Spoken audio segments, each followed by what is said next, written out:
Well, I'm live. I don't know if it's actually properly live this time. I don't know why on earth it. I don't know. That was really freaking weird.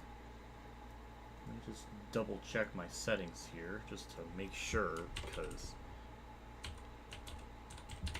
nothing is making sense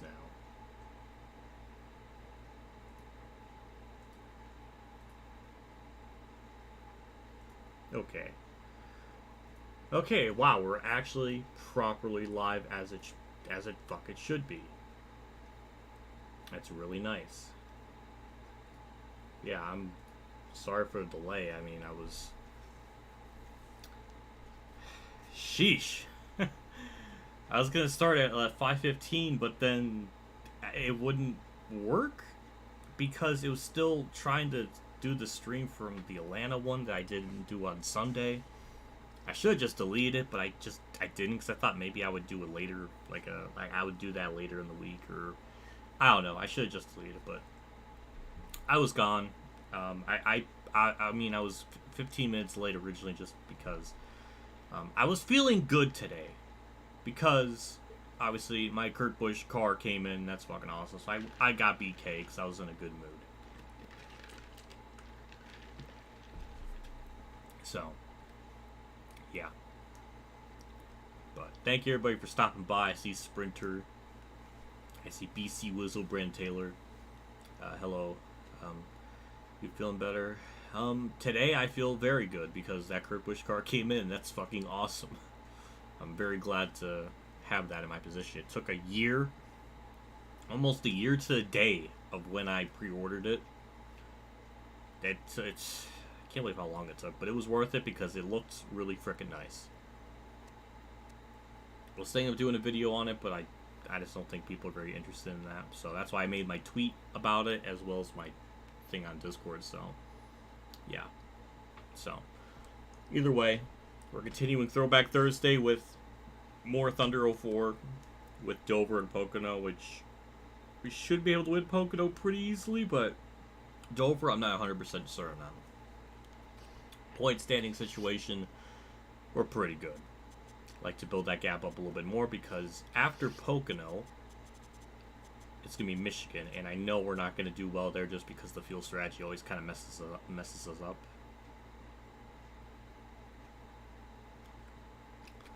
Or you need to change your car in Heat 5 to a BK car. I don't think there is a BK like Burger King like themed car in like Heat 5. I don't think there is one to do that, even if I wanted to. But yeah, so I know Michigan we're not going to do well in because of the fuel strategy stuff.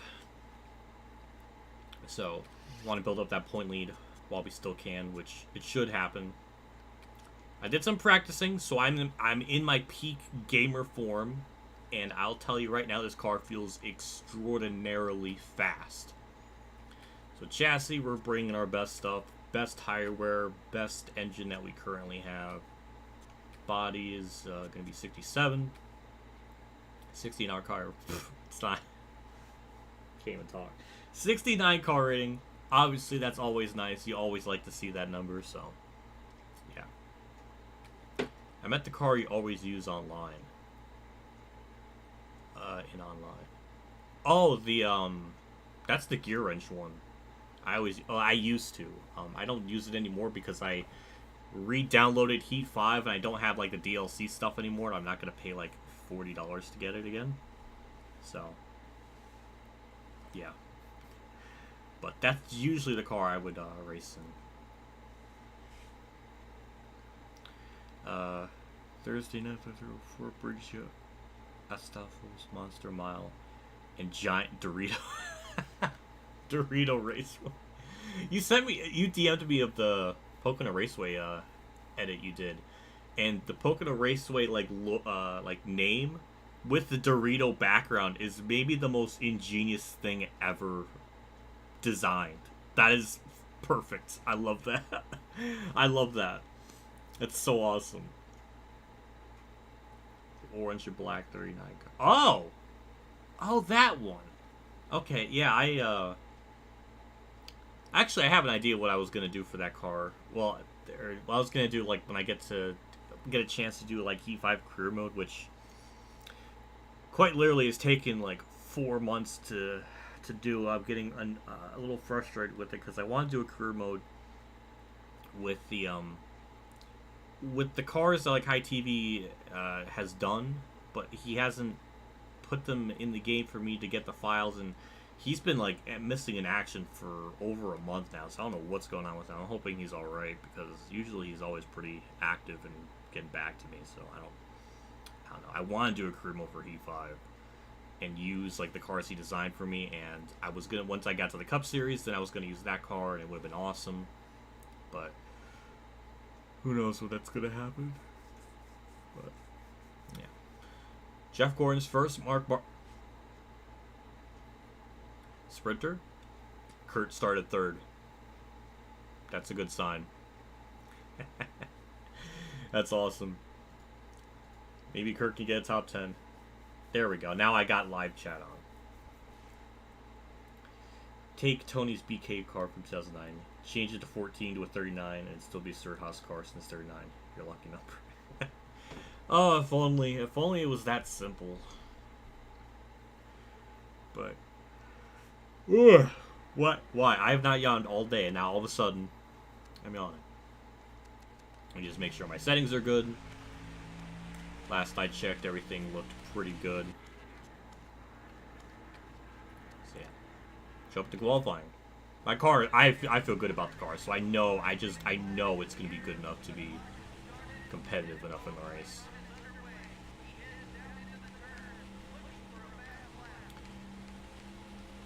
I just can't believe Kirk got third. Can't believe Kirk got third. He might start fourth if I get the pole.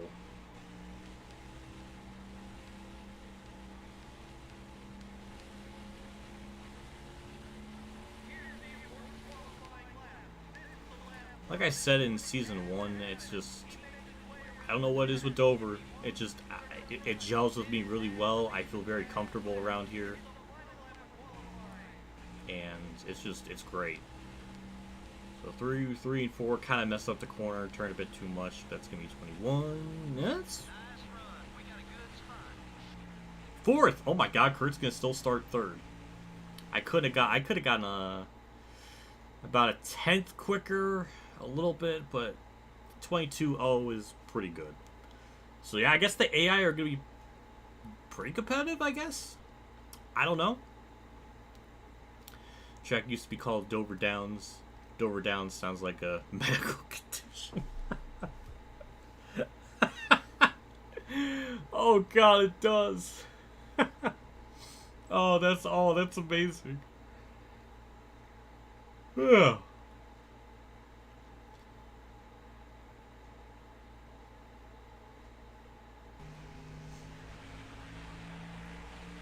I 1000% agree, Turquoise, on the Chastain stuff. Like, I want to like him. It just, he's got to tone down the aggression level just a little bit.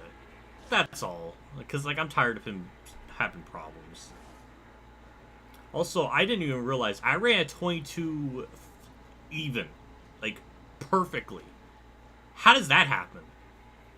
I don't even know. But love Dover in Heat 5. You can run a 22.9 on a slider 9. Well, goddamn. That's fast. That's really... I don't think I ever really... I can't imagine the long run speed's going to be good on it, because I remember even having it on like a 6 slider, it was still really loose on the long run. So I think, yeah, long run wise, stop. Long run wise, it's going to be bad, but short runs, it's going to be amazing. But anyways, you know, we're going to jump into it. We're going to have MRN take it away and see if they don't make up something again. But who knows? So, yeah, let's listen to them talk. Welcome to Delaware for the running of the MBNA Armed Forces Family 400 at Dover International Speedway. This is a tough track, both physically and mentally. What is it the drivers struggle with so much here, Barney? Oh yeah, the Monster Mile. This 1 mile oval may look easy, but boy, let me tell you, it's a lot harder than it looks. These big corners are absolute torture on the body, and fighting to keep your car off the walls requires total concentration from these drivers. The MBNA car will start the race looking for his 3rd consecutive win. Doesn't get much better than that. This team is pumped up, and I look for them to have another excellent race. Yeah. Elliott is having some trouble in the points this year. Well, there's always going to be someone who has to fill in the bottom of the points list. Of course, none of these guys want to ever see their name there. Sometimes it's just not your season to shine. Dale Jarrett was part of one of the tightest point battles in NASCAR history in 1997. He ended up finishing 2nd to Jeff Gordon. And he didn't finish 2nd by much, only 14 points, and Mark Martin wasn't too far behind either. Those last couple of races in a season are pretty exciting when a championship is on the line. Wow, imagine that. You could have a full season point format and it'd be entertaining. Wow, who would have thought? Nah, let's get rid of it.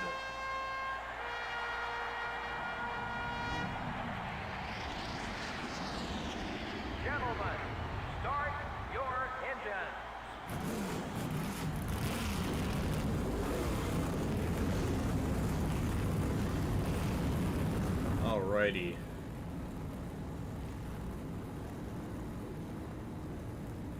Something odd. 40+ Winston Cup cars. Gonna duke it out here. Oh my god, it's called Dover Motor Speedway now. That doesn't even sound right. Oh, that angers me. That makes no sense why they call it Dover Motor Speedway. It just sounds dumb. Good on you, R. No making up BS. They did not. We got the freaking alternative schemes this race! Yes! Last stream they didn't show up for some odd reason. So that's good. Is there anyone else that has alternate schemes, or am I like the only, is Kurt the only one? Oh, look at Newman's in a different car. Hello, Susie. Thanks for stopping by and making it in time for the stream. I appreciate it. We'll definitely be here for like 3 hours or something, so just jump into it. There is an alternate scheme. I saw Newman, so here we go. 200 laps, 50% race. Don't want to hit the back of Mark. I really had a good launch on the start, but I didn't have anywhere to go with it.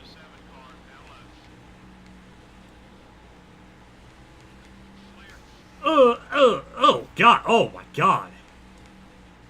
Yeah, the outside is not where you want to be, as you saw in that corner, because, oh my sweet Jesus. Get me to the bottom, thank you. Sheesh. That couldn't have gone any worse. Okay, let's regain ourselves here and just kind of do what we can. Kurt is fast? Let's go for lead. What? What? This game never makes Kurt this competitive in anything. And now, all of a sudden, he's just having great cars. Well, I mean, I like to see if I can win, so I mean, I'm still going to try my damnedest.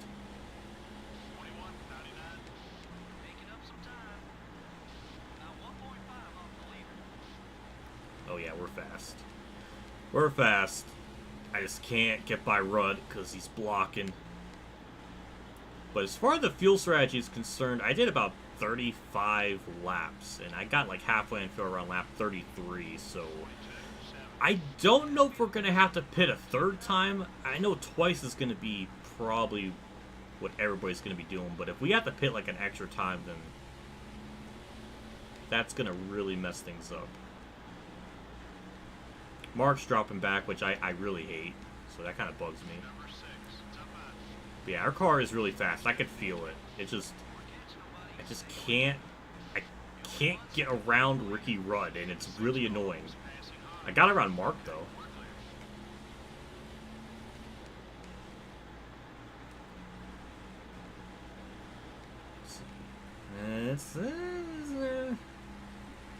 I'm not going 3 wide, game. I know what you want me to do.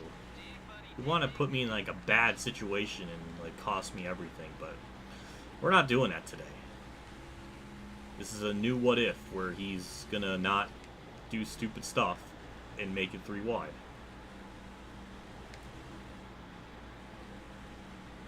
Well, I thought Rudd passing Stewart there was going to mean I was going to get by Stewart, but he just made the pass back. And it looks like Jeff Gordon is just holding up everyone. We're all in this, just in this big pack. So, guess we'll see how that kind of plays out as the race goes, but god damn it.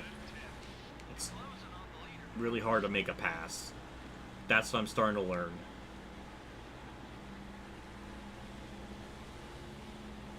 If I can fake him up high, then like try to cut it down low. Kind of like that, but didn't really work. And now Kurt's starting to fall back, so that's just great. Yeah, he just went up the track. Now he's going home. Well, it was a fun pipe dream, but it didn't last that long, so that's upsetting.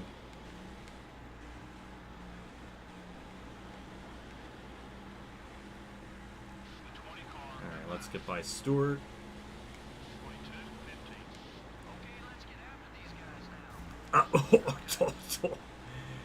Oh, yeah, Tony, I don't blame him for that.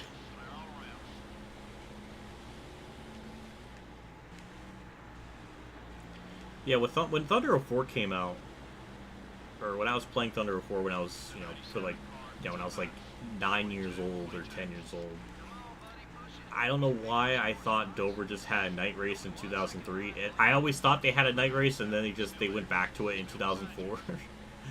I don't know. I guess because they didn't have the licensing rights to name the race event for whatever. But in the game's like menus, like in the quick race menus, it has like a normal like Delaware 400. So I don't know if that was like last minute they changed it, and you can have it in like in the quick race thing, but in like the career mode they already kind of coded that. I don't know. I don't know why they did it like that. It's just interesting to kind of see that. Hello, Amani. Thanks for stopping by in the stream on this Thursday afternoon / evening. I appreciate it. We got Dover and Pocono for tonight, so Dover should go by pretty quick. Well, Pocono's going to probably last a while, but I started late, so I'm sure I'll be racing later as well, so that's kind of how it works. Yeah, Kurt run that alternative yellow scheme, which is pretty nice looking. I'm just so annoyed. I wish I start on the inside line. If I got to third, at least on the start, we wouldn't be in the spot where we have damage to the right side. Like, my OCD is triggered before we even got into turn 3.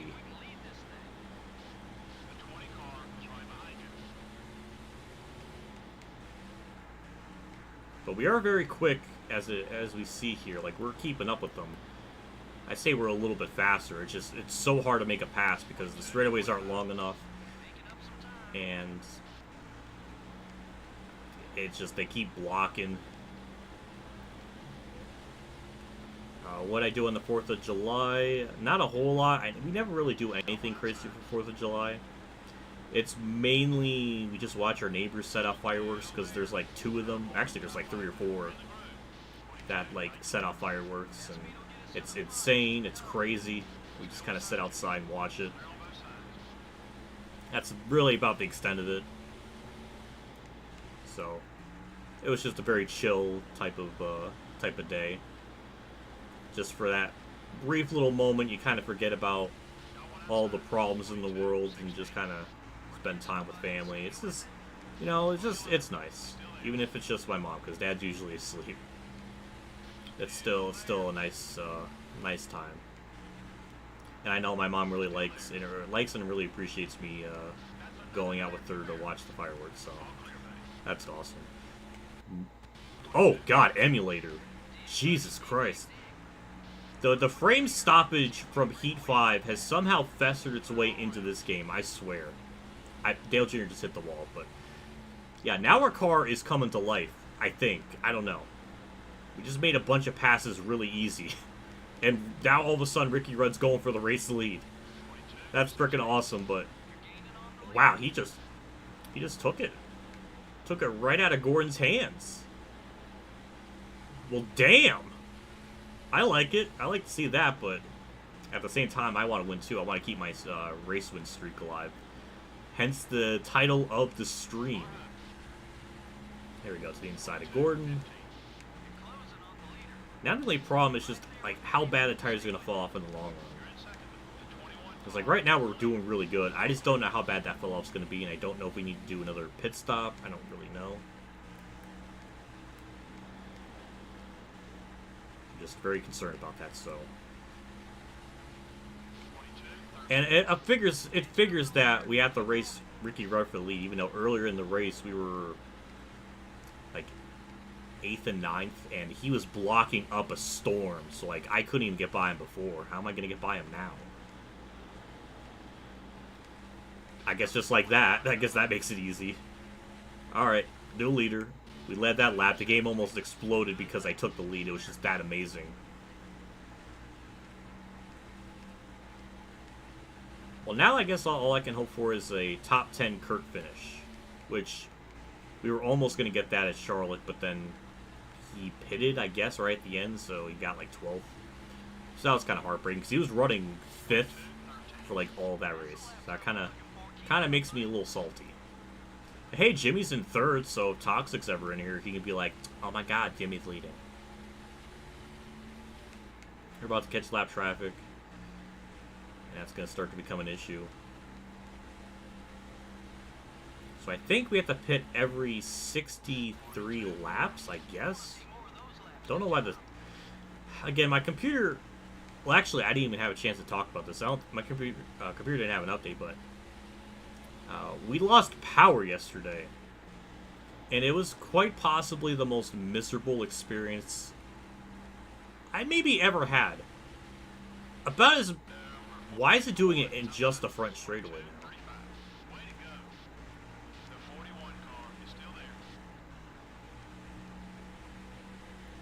But what I was trying to say is... Wait, let me see if it does it here again. Because I don't want this to be a repeating thing. That's going to kind of really be obnoxious. Why is it doing that? Alright, story time. So, yeah, I lost power yesterday. And it was the most miserable experience in my life. I mean, more miserable than eating Oreos without milk. Like, it was on that tier of bad. But actually worse.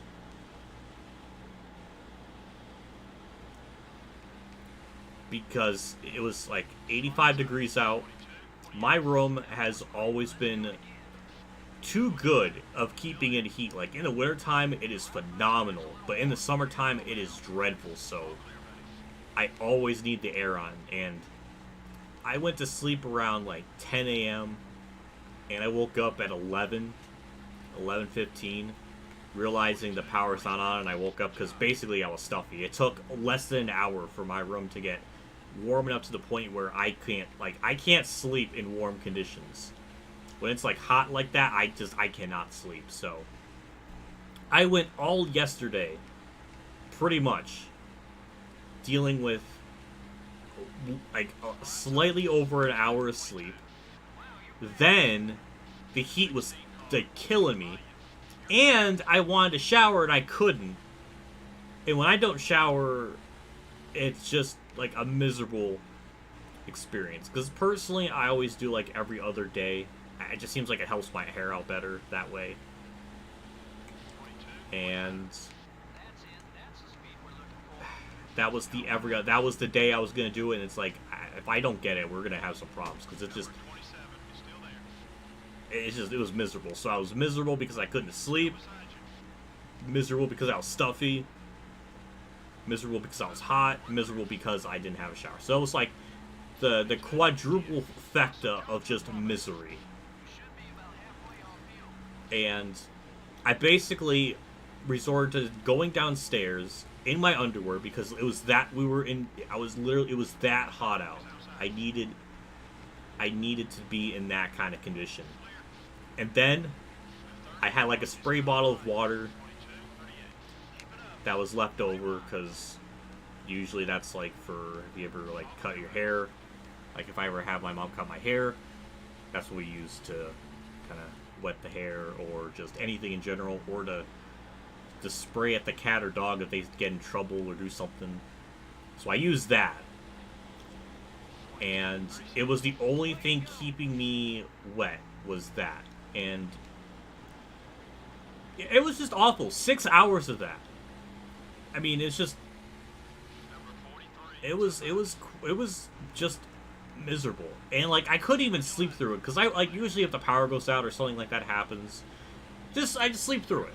That's what I usually do. I could not do that. Because it was 85 degrees out, and it was probably... I don't know... Probably hot. I don't know if it was hotter in the house or not, but it was just awful, and I couldn't get sleep, so I was just all over the place, and it was miserable. I couldn't get any extra recording stuff done, so that was annoying. And then now it's the same day I uploaded the Chase or the race review video, which I knew people most likely weren't gonna like because my takes suck. And on top of like 4 other things that were making me miserable, and then getting mostly negative comments, it's just like, oh fuck me. It was such a bad day. It's just utter misery. And then finally we're here today. Power came back on around like 6 o'clock. Let's see, it went off, yeah, it was about 6 o'clock it came back on.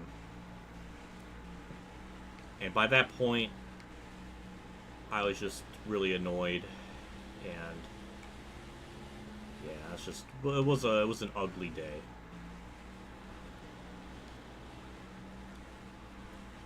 And now we're leading here in Thunder 04, just not really obliterating the field, because Jimmy's only less than 2 seconds back, so it's still a little competitive. Tell you what, if your AC went out 3 weeks ago and it sucks, yeah, it's just... I mean, I guess I've been spoiled because all my life we've always had an air conditioner. Same with like having one in your car, like especially in my car. I'm so used to it, so I don't have a tolerance for the heat. I'm not really an outdoor person much to begin with, so heat like that, especially with everything, it was just awful. I hated it. Like, it was just that might be my personal hell, is that type of environment. I mean, hell wouldn't even have to do anything. It would literally just exist, and that would be bad enough. Because, like, just the heat alone, I wouldn't be able to bear it. Sorry I went off on a tangent, but thanks for sticking around after all that. But I saw Elite Precision in here for a second. I had Bailey Cares in here, which I always really appreciate, so hello. Thanks for stopping by. What did you do for Halloween last year? I dressed up as Boa Hancock from One Piece. And I tell you, that was the most beautiful moment of the year, was probably that.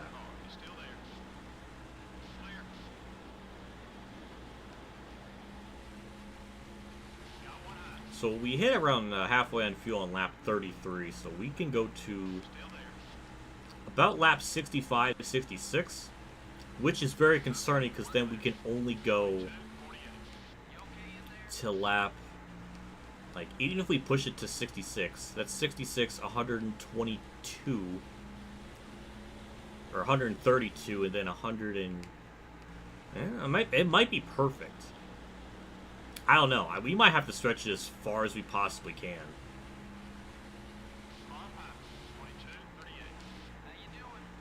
But we're pulling away from Tony Stewart right now. Not by a lot, but only by about 2 seconds. Tire wear is definitely kicking in, but it still handles very good. Like, I don't really have any issues.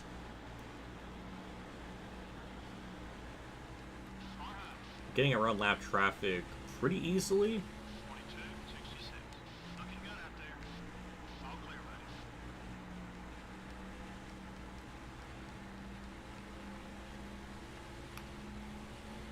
Well, oh wow, I don't recall Biffle having an AC issue. I don't know. I guess I don't remember. But considering all the wacky stuff that can happen in NASCAR, it makes sense that that will probably happen to someone at some point.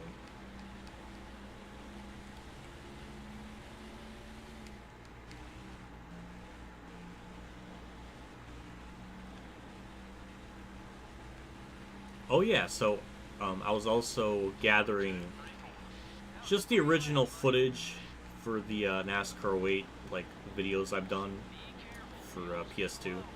So I want to do a best of like compilation for like season 1 and 2 and etc. And I was gathering because usually what happens, like a little like insight on my recording progress and process, is usually after the part's uploaded, I then just delete the original footage because it takes up multiple gigabytes. Like the actual like game capture is like 6 gigabytes. The face cam is like 5. The audio is like maybe a gigabyte. It's like 10 gigabytes or more just on just one part alone.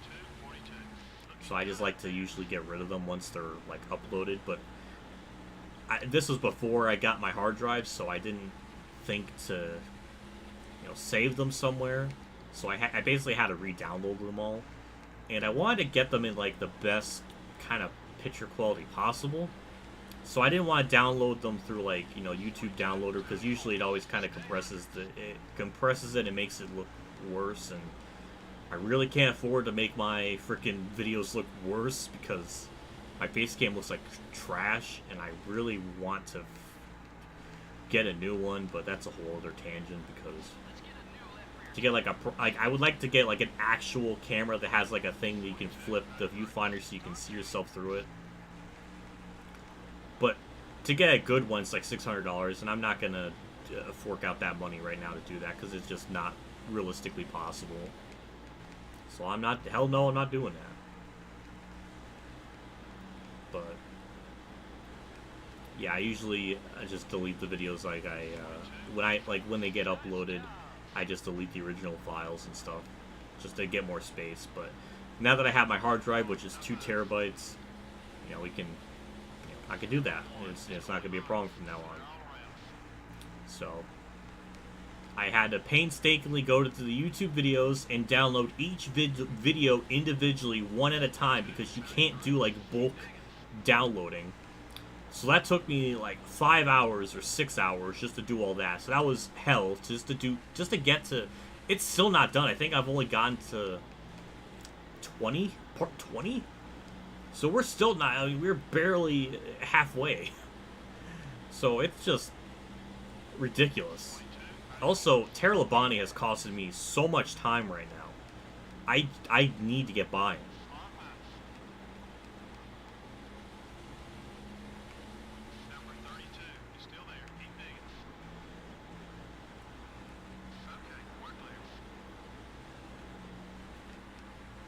I hate this blocking shit. Enough.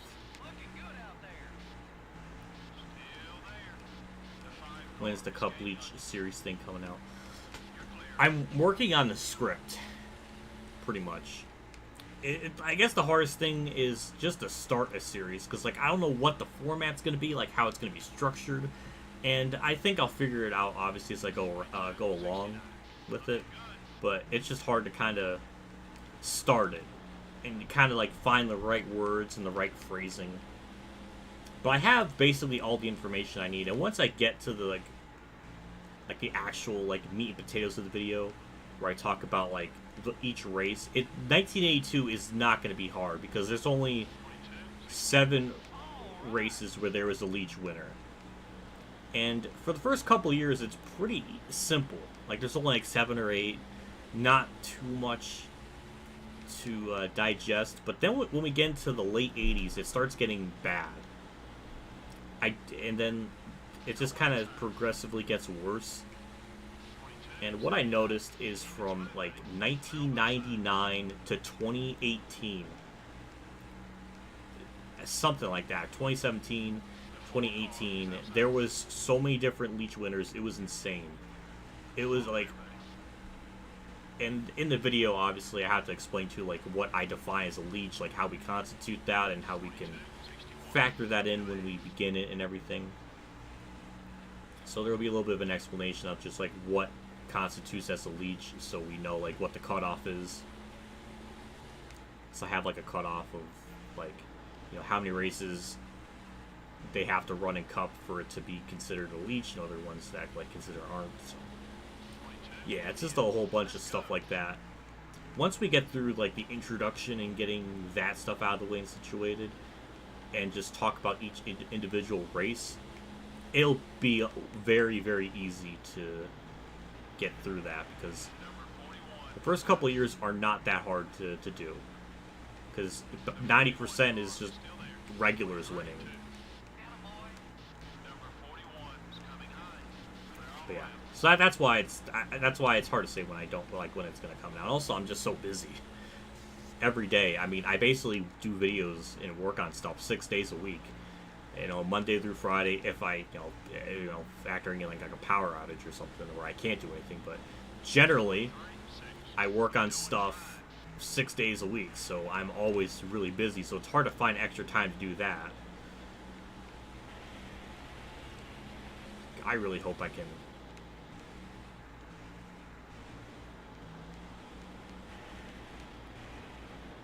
I don't even think I can make it. No, I'm not even going to make it to lap 66, so I'm going to have to pit this lap.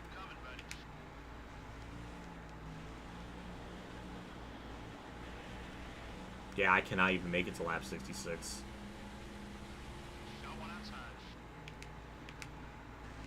Yeah, we're just out, so...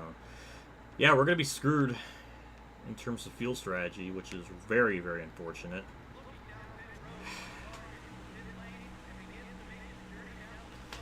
Yeah, we're not going to win this race because of that.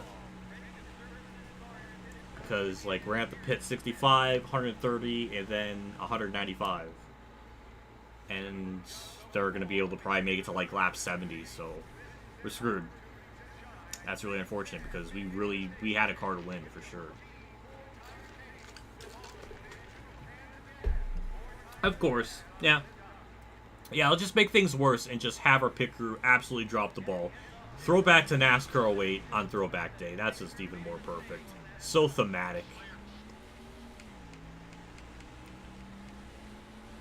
We'll see when everybody... Okay, there's a couple people pitting. I don't know. It's going to be one of those weird... I think this is how it was in season... It has to have been like this in season 1.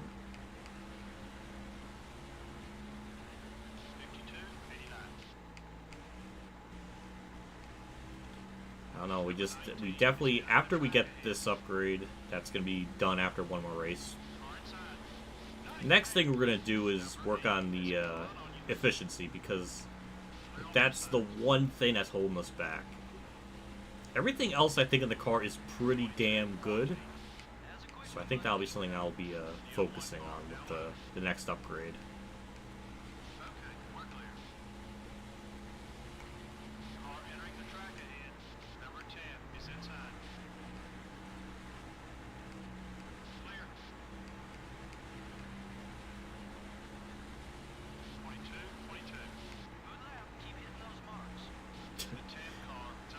Yeah, it figures the pit crew messes it up. Just makes the race even worse for ourselves to have something like that happen.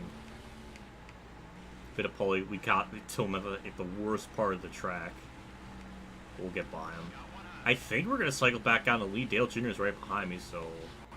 Tony Stewart's pitting a lot later, so... It's good for him, but for me, it's... That just means he can make it on, one more stop. Unless we get a yellow, that might give us some caution laps that kind of help us out.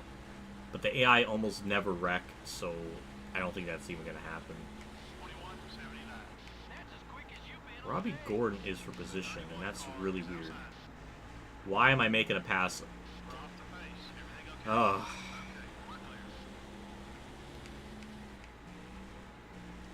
try this again. There we go. I guess he hasn't pitted. I guess that would explain it. Hello, NASCAR fan. Thanks for stopping by.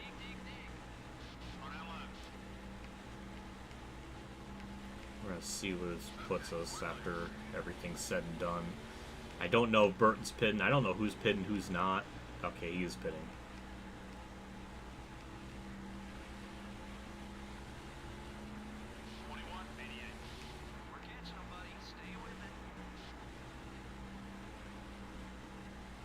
Oh, what happened last Sunday? I made a community post about it. Basically, all Sunday morning, and like Sunday, like in the at like midnight onwards and stuff, I just had a headache. I couldn't sleep. I took some leave around 8 a.m. and it finally went away around like 11:30. But by then, like I haven't slept yet, and I just wasn't I wasn't feeling good, and I don't know why the headache persisted all night and why it was so bad. But that's why I didn't stream. It's just a headache, couldn't sleep. I just wasn't feeling good. We cycled back out in Toledo, so that's pretty cool. Yeah, that's what happened to the stream. And that's why, I mean, if you watched my Atlanta race review, I kind of explained it right at the beginning. I pretty much slept from noon to like 6. And by then, you know, the race was almost over. That's why it's like a very abbreviated review. It's, I don't know, that's the backstory behind it. I felt really bad because I do really genuinely like to do those streams on Sunday. But sometimes shit comes up. Sometimes just the body doesn't want to work with you. And it just wants to be an absolute pain in the ass with shit. So that's kind of what happened. Also, is Kenny Wallace passing Rusty Wallace for position? That's kind of upsetting. That's really sad. Kenny should not be faster than Rusty, or unless Rusty's lapping him. I don't know. But yeah, at least we got back in the top 10. And we did cycle back on the lead by about a second. So actually, despite everything, it all kind of cycled out. But they were able to pit so much later. They're only going to have to do one more stop, and we're going to be kind of screwed. So that's really unfortunate for us.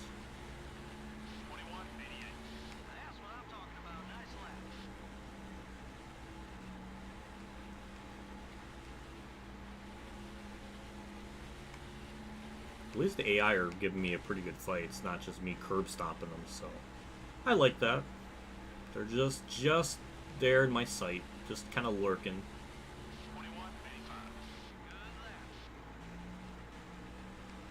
Tony starts 5th, so who knows how this is all going to shake out, because there's some people that pitted like a lap after me, and they're going to probably not be able to make it to the end, so I don't know how this is all going to shake out at the end. Kenny and Rusty related, yeah, well, they're brothers. Pretty simply enough.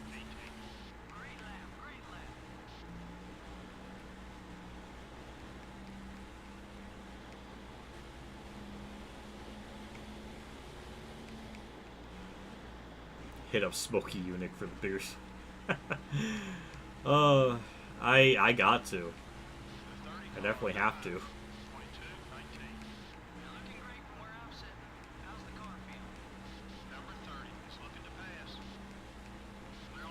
I mean, we went with the best engine and fuel efficiency possible for this race, so I really couldn't have done anything else.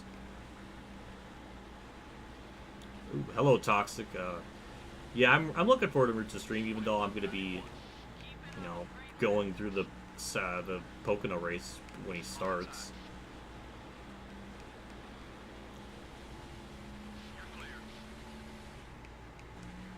So I'll probably be catching a stream right around maybe an hour into it, if I had to guess.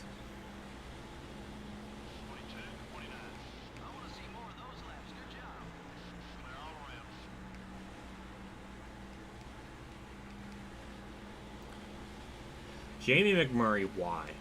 Why do you insist to block? That is just obnoxious. Thank you. That did not need to be that difficult. We got by him. Thank God. There, it's just keep on trucking.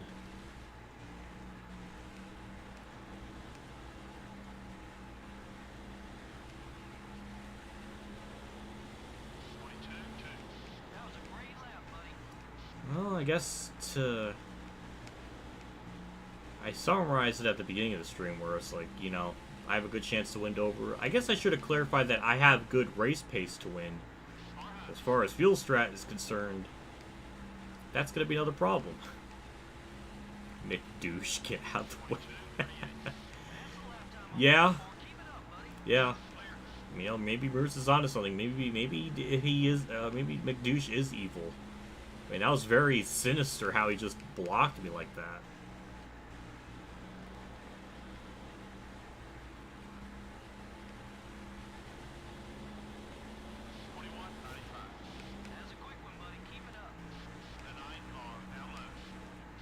Well, now we got more back bumper damage. Yeah, so that's just triggering my OCD even further. We're going to try to get by both these Everham cars as simply as possible. There we go. Dale Jarrett's closing in on me, so that's interesting. But he does have, I think, if I had to guess, a little bit fresher tires than me, so that would explain it.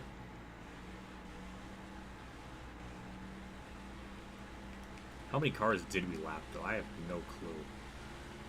Fifth is only 5.5 seconds, so probably around like the top 25 or something like that if I had to guess.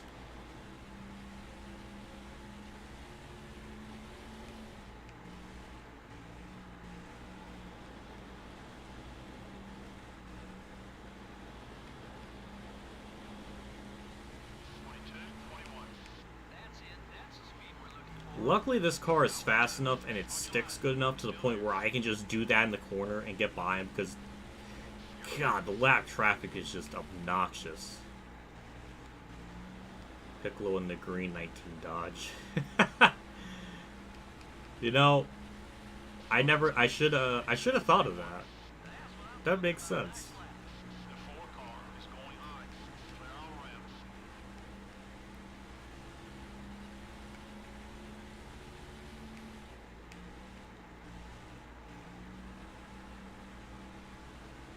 We got a lot of lap cars in front of us, which could be really good or really bad.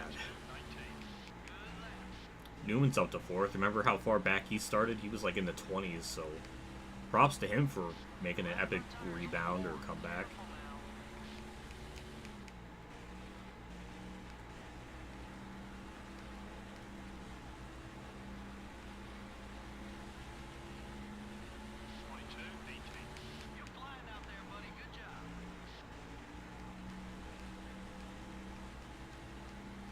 You know, I did in like a different save file, I did like a, you know, a mock kind of like career mode practice race sort of like Dover. And I had one of the most bizarre races here. The AI actually brought out a yellow, and one car wrecked like on the apron, like they LePaged like a car during like a pit cycle. It was a really weird circumstance, but the AI did wreck themselves, and it was just odd. I mean, if we could get something like that that could save us from not having to pit a third time, then that would be really nice. But I don't think the AI are that forgiving, especially when it comes to me on stream. It just seems like they know when and when not to wreck themselves for a yellow. It's like they're self-aware.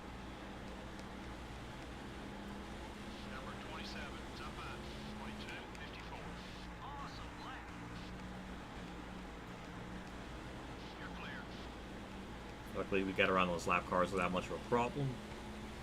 Had a bit of a voice crack there because my throat's getting dry. We'll get by Stan Barrett here pretty effortlessly. It's just heartbreaking because, you know, clearly we got the best car, and just fuel mileage is going to cost us everything. But this is why it's really important to just build up a gap and try to put as many people lap down, just be as fast as we can. Because if we're going to have to do a third stop, then yeah, we're going to lose a lot of time just doing that alone. Even just taking fuel, that's still going to, we're going to lose a lot of time. Which, if that comes down to it, well, then that's what we're going to do.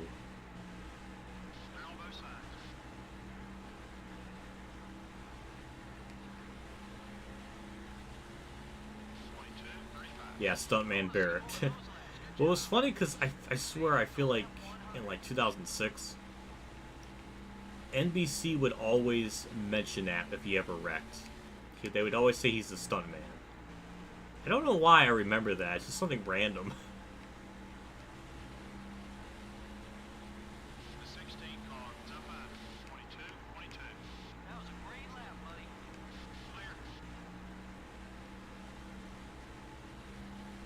At least your car no longer has the fuel economy of a 70s car. Yeah. I guess there is some truth to that.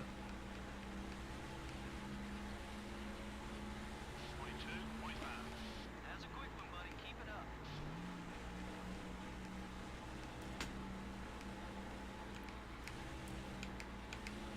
That was a weird corner entry and exit by me, but, it's okay.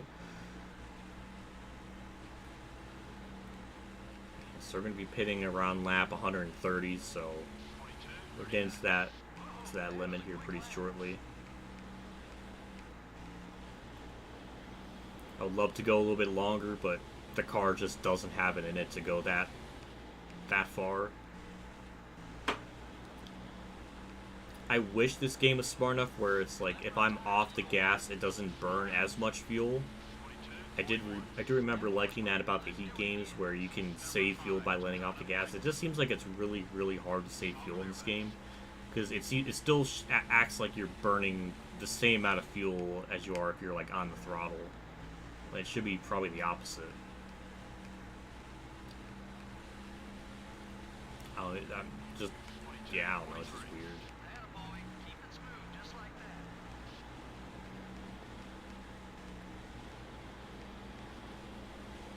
So already over halfway through the race. And yeah, it'll take, from what I did in practice, it only took like 40 minutes to complete 100 laps, so that's pretty damn fast. So we're going to have like a pretty quick race in terms of that, and then when we go to Pocono, it's going to be like an eternity, so quite a stark contrast from in terms of like race lengths and stuff.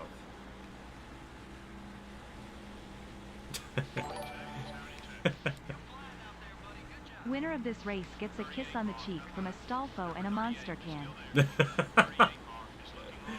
Oh my god. Thank you, Sprinter, with the 5. I really appreciate that. I mean, I would like that, but I don't think I'm going to be winning this race. So it's going to probably go to Dale Jarrett, which would be weird. I like how the voice robot person actually says the name Stoffel right. That's kind of wild. I like that. But yeah, I guess we'll have to keep an eye on that, see who's going to win it and what's going to occur to that. So that is something to keep our eyes on. But as always, man, thank you so much for the 5. I do appreciate that. That does help me out. I need a drink. It does help me out a lot, so I appreciate it. A prize worth fighting for. 100% facts on that one. 100% facts. Damn, all of a sudden now we... Remember we were only like 5 seconds ahead of 5th? Now we're 10. What happened? I guess lap traffic happened, but damn. It's a gigantic gap from what it used to be.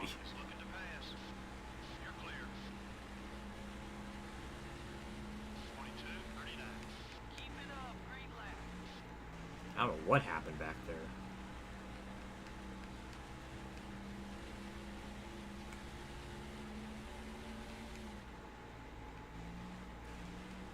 That's gonna even be more awkward because I don't know if Dale Jarrett was married in 2000.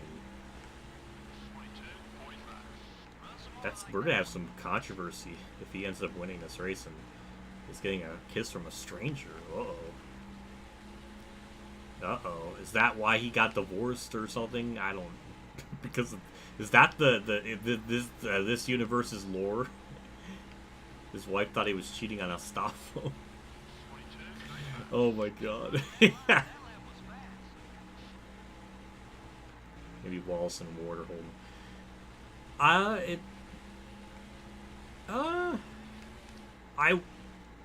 don't know. I don't think so.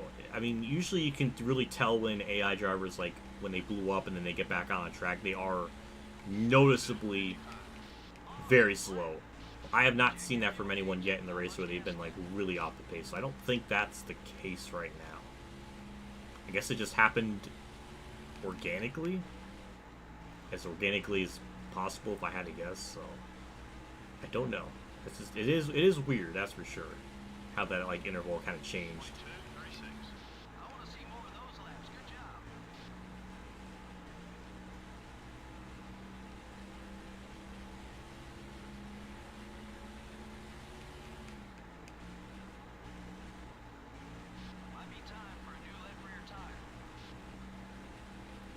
I do wonder if we're going to lap Kurt at some point. I don't know where he's running. Mark Martin's 4th. Remember when he started 3rd? Uh-oh, somebody blew up. That might cause the AI to... Ha! Ha ha! It's Brett Bodine. The not Kawicki car. Yeah, I like that.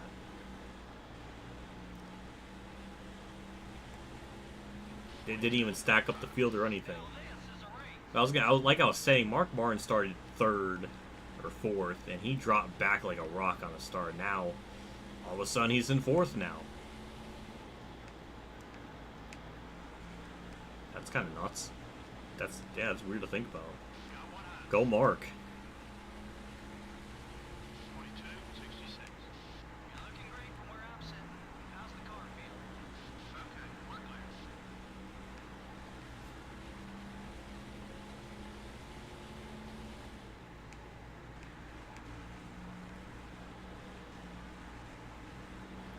You know what? I was just thinking of this. Kurt Busch in, like, the Monster Energy car. And, like, going to Dover, which, you know, has the nickname Monster Mile. You would think there would be some, like, really unique, like, sponsorship tie-in. Like, I feel like there's a match there with that combination to be used for some kind of purpose. Like, maybe, like, the Dover Monster is, like, on Kurt's car, but he's, like, has, like, the monster gear on. I don't know. It's just... I feel like there's a missed opportunity of something there. That would be kind of funny.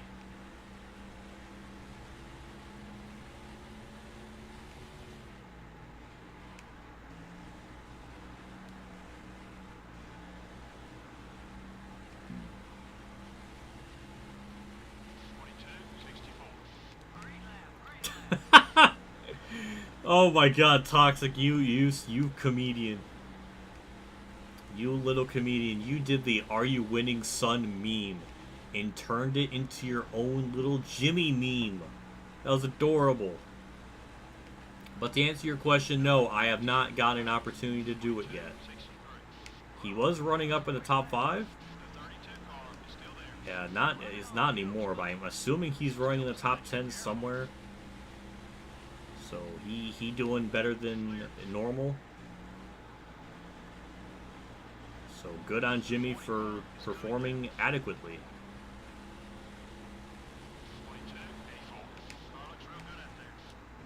Lap track is going to be an absolute pain. There's just such a unit of cards all over the place. And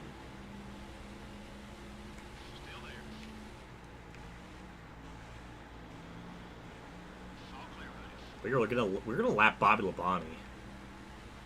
What is this? Whoa. Well, there was a little bit of a stack up there, but that's just because of Jack Spray being just naturally slow. Good lord. That stacked things up. I'm glad I kind of hit the brakes a little bit there.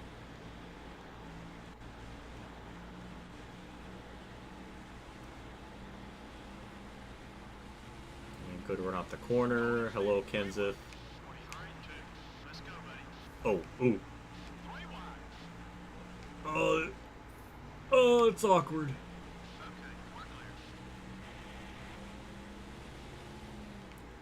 Good God. Freaking. Oh no, we got that dynamic duo of Jack Sprague and Fittipaldi being slow. Oh, that's a bad match. Sorry, Burton.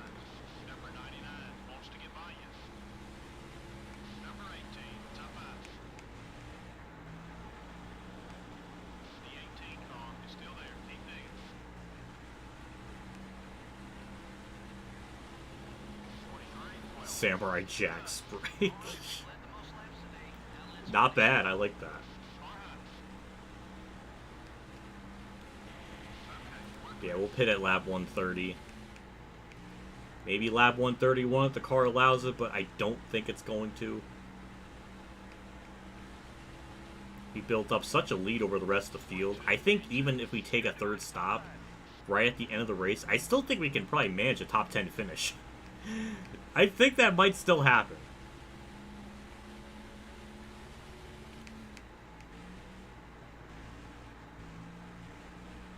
You what? I did not wall Jeff Burton. I barely made contact with them.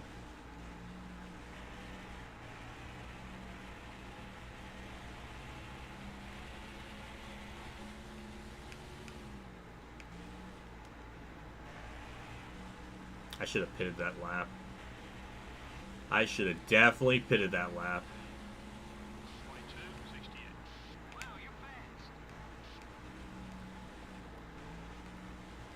Yeah, I should have pitted that lap, because, like, I'm going to be... Okay, it ran out a tiny bit sooner than it did the previous pit stop.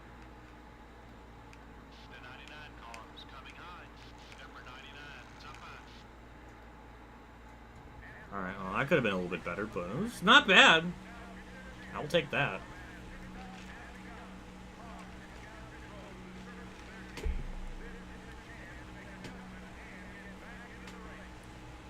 Revisionist history. Toxic, you being a salty little potato today. I don't...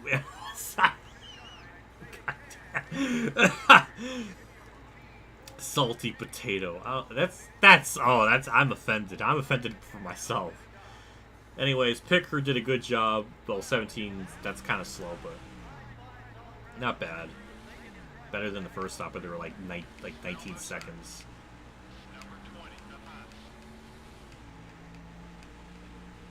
Yeah, like we're 13th here, so. Yeah, when we have to pit right at the end of this race, even just taking right side tires, we will gain about 5 or 6 seconds just because we're not going to take, 4 tires, so, or any tires, so. I don't know. I'd like to think we'll finish in the top 10, but I don't think that's going to happen.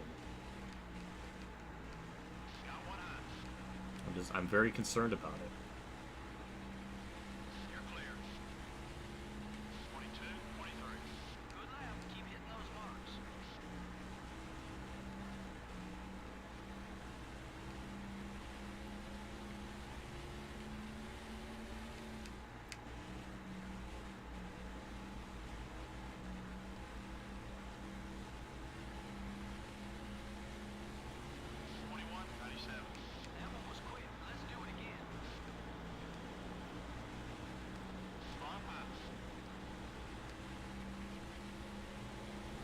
All we can do now is just hope. Just kind of see where this cycles everybody out. Because I'm quite terrified that we're not even going to get a top 10 finish out of all this, which is going to really suck.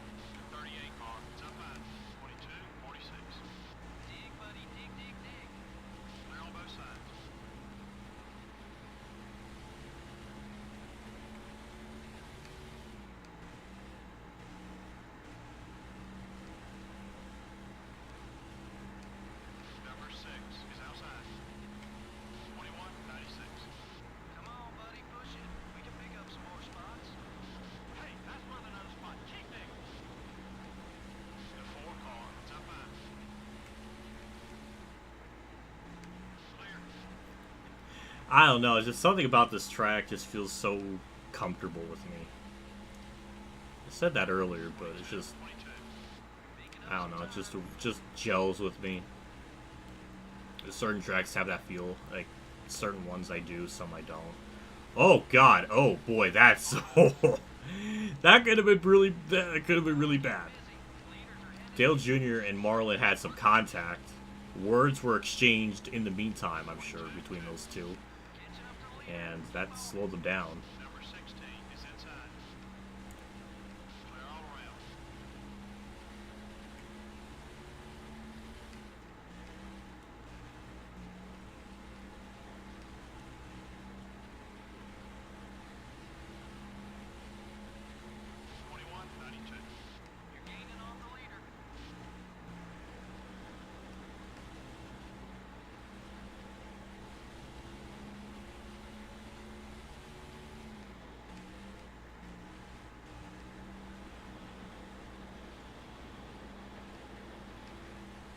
Like, oh, Casey, are we gonna have some problems? That was a big old girthy block right there. Yeah, as before, we should cycle back out and leave without really any problem. Especially during this time, I want to try to build up that gap. I just hope we can still, you know, manage a top 10 finish out of this. I mean, we got out 13th on that last cycle, like when we got at pit road. Yeah, we're not going to have enough laps by the end of the race to really make up that time, so wherever we get out of pit road at the end of the race is going to be pretty much where we're going to finish. Unless I'm very wrong on that.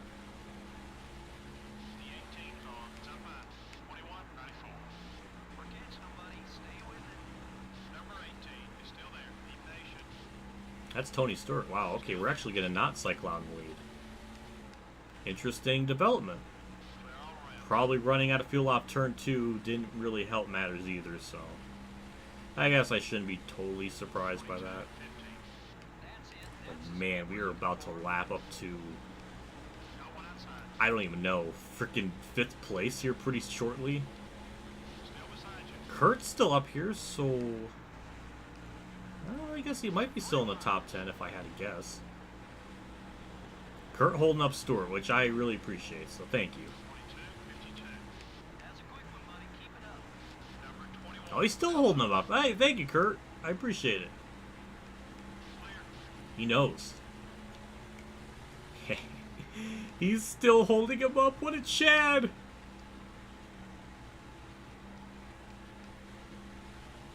I swear, it's like Kurt's AI knows me. Like, he knows when to block. Like, he's such an absolute legend.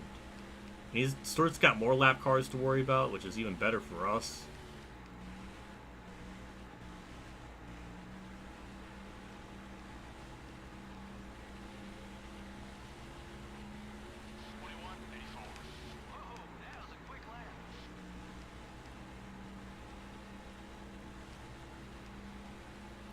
I guess Kurt's still in the top 10.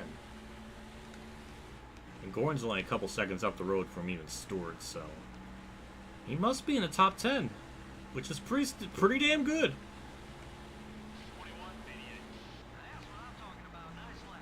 Yeah, I think Kurt might be 7th. I think. 'Cause there's Gordon in 5th, Jimmy I think 6th, Kurt's 7th, I guess.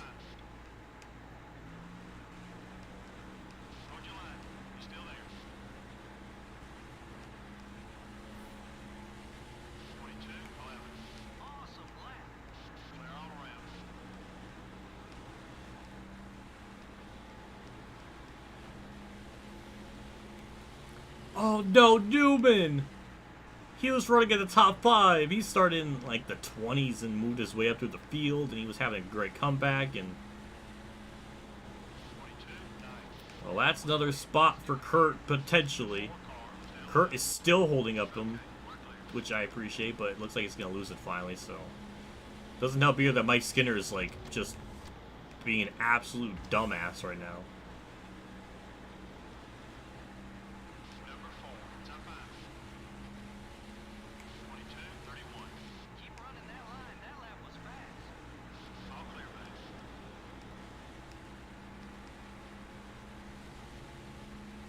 Kurt must have fresher tires or something, because I didn't even pull him there in the straightaway.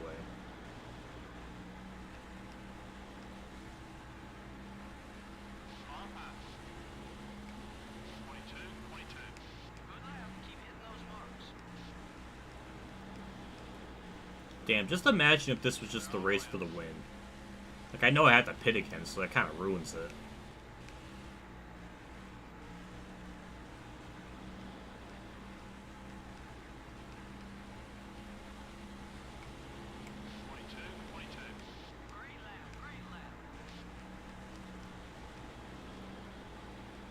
We might inadvertently help Kurt get by Jimmy for 6. That's kind of funny.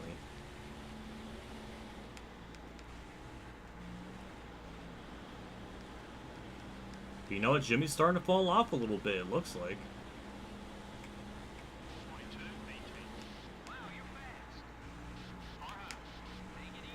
Kurt, don't make me have a reason to hate you. I don't want to be in that position.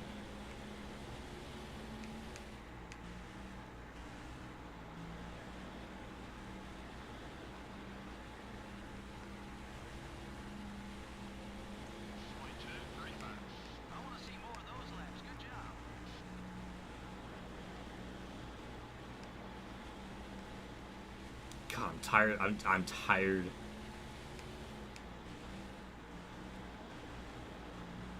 I'm so tired of them pitting. I'm so tired of them blocking. God damn. You know what? Good on you, Kurt, getting in a spot, but it's like I'm losing time to Stewart now.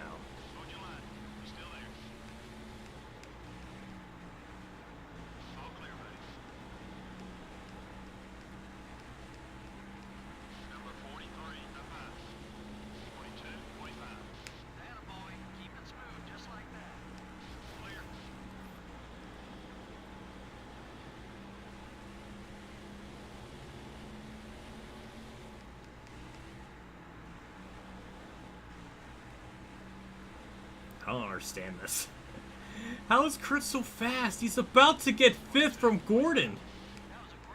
Look at that. Gordon's getting held up by freaking Chase. Chase Montgomery. Oh, same with Stewart. Oh, that's even funnier.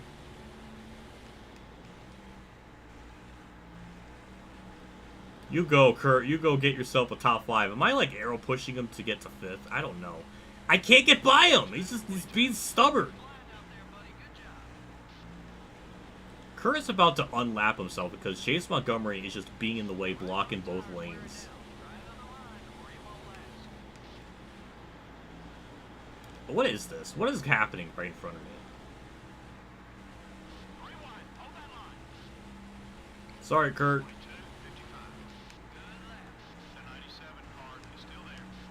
Gordon, you go up the track. I'll show you how to get around lap traffic. This is again stupid. There we go. There we go. Back into the lead. Kurt's going to try to get by Gordon. Maybe not. I don't know. Look at this. Look at this 27. I really don't want to pass him on the high side. No. No. Kurt's going to get 5th from him. Holy shit. Chase Montgomery, we're going to have a problem. Yeah, block these nuts. Jeez Christ, man. Enough.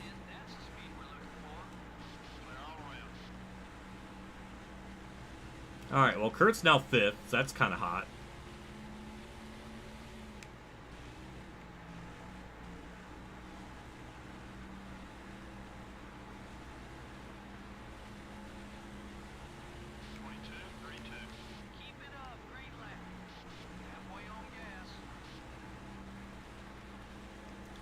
Now we have 4 on lead lap. I don't know if Mark's for position again. I have to look at the leaderboard. I was too focused on Stewart. And just the lap traffic shenanigans. Yeah, Mark's about to go lap down. We're only going to have 3 on lead lap in a 200 lap race. That is... Geez, if we did 100%, we would only have like 2 on lead lap, I bet.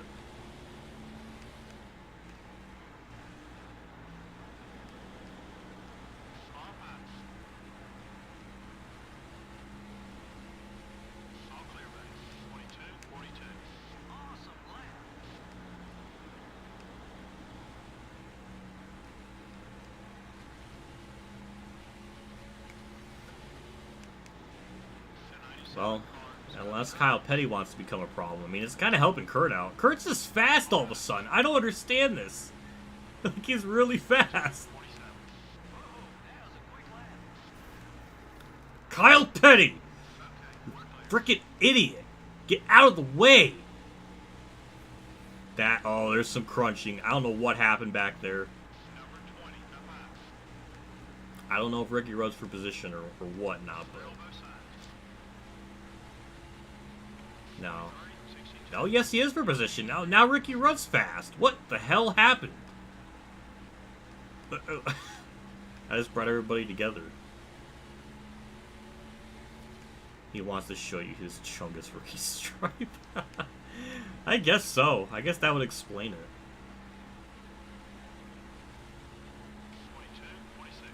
Now I'm upset. Kurt was about to get third, and then all of a sudden, here comes Ricky Rudd out of nowhere.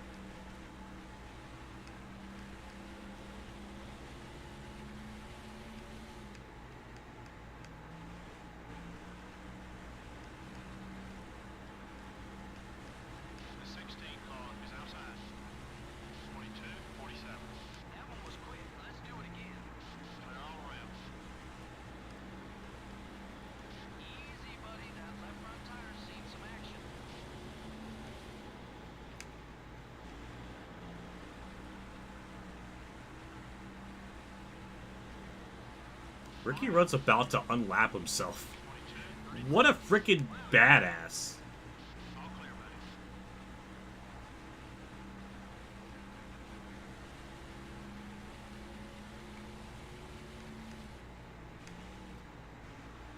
You know, I saw Turquoise and now Akbar saying it, that I should pit now to save the spot. I might as well try it. You know, I know I'm not going to make it on fuel. I mean, I might as well try it, see if we can kind of rebound from that, still kind of get a top 10, because we're going to be on even more fresher tires, so.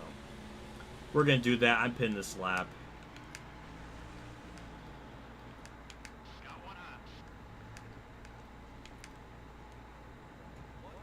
We'll do that. 4 tires and fuel, repair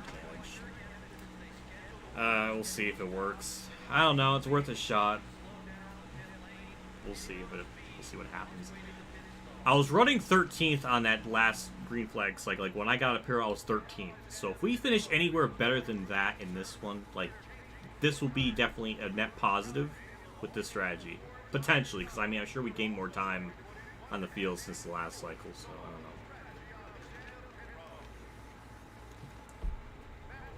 don't know. 16.5. Damn. Alright, that was not bad by the pit crew. Get back on track. We're 16th currently. I don't know. We'll see if we can make these spots, though.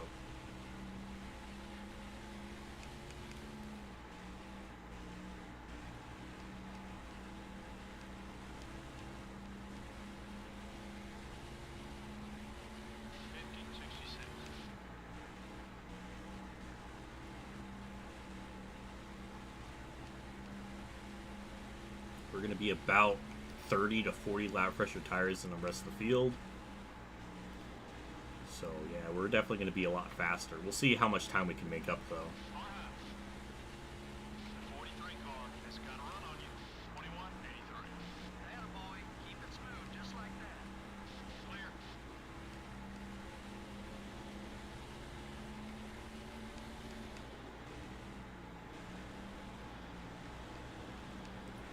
That's Bill Elliott for 15th. Waltrip's, I think, 14th.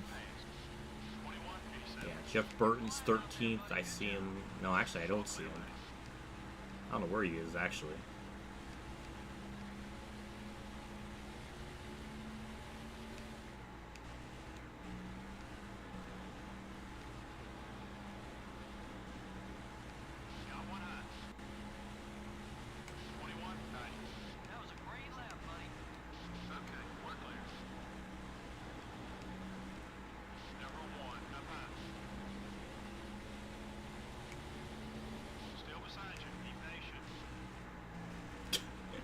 We're so fast. Oh my god.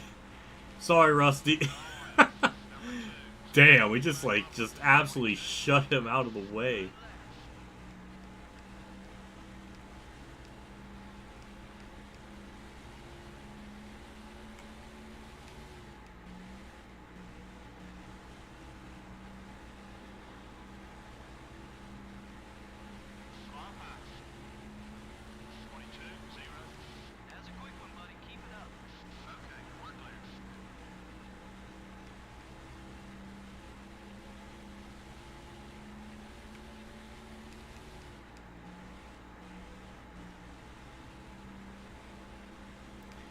2 out of 3 successful stops. What? When did I mess up a pit stop? I guess maybe the one where I ran out of fuel off turn 2, maybe that's the one you're thinking of. Yeah, I guess that would make sense. There's Jeff Burton, so that's 13th. I don't know where Kenseth is at. Junior, no. No. My spot. It's not even a position, just a spot.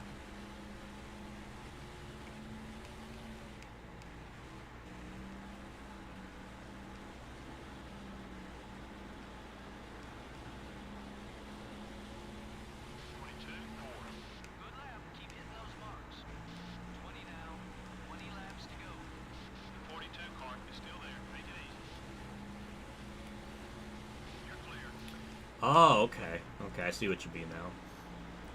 Yeah. Oh! The hell was that? Why is there just random smoke? Biffle! Oh, that could have been really bad. Biffle! Get out of the way! Jeez!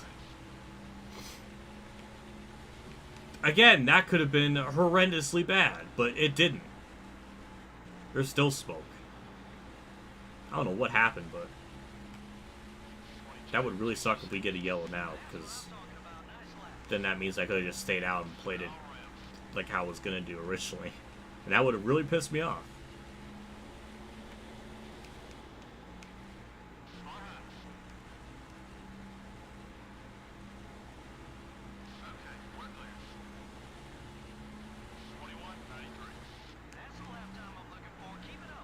That's a lot of contact. So that's Kenseth for 12th, Marlin's in 11th. More contact between Kenseth and Hermie Sadler, of all people. Number 38 is outside. You're clear. 22, 30. That one was quick. Let's do it again. Number 40, up 5. Alright, we're up to 11th, so this technically is a net positive than what we had at the during the second pit cycle, so pitting early did help. Chat, you were right.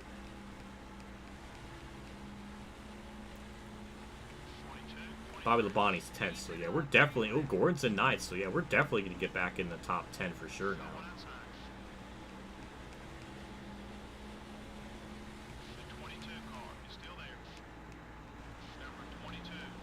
We're just so much faster than them. It's just like, it's not even a contest. We're just ripping through them.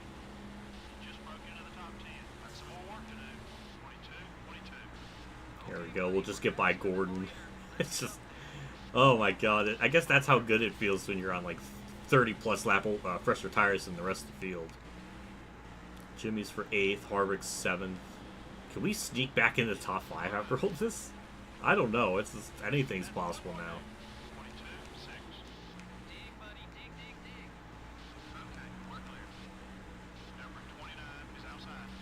That's going to be for 7th here with Harvick.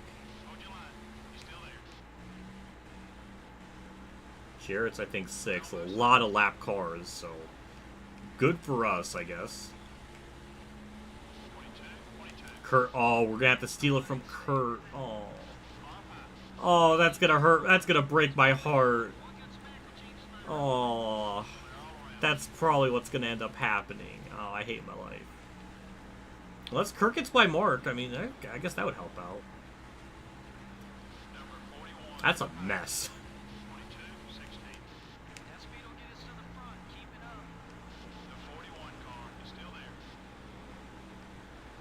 Yeah, that's an absolute mess up there.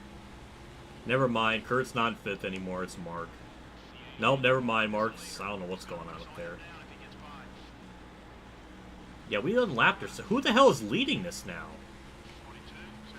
I don't know. Well, we unlapped ourselves. I don't know. This race has gotten really weird.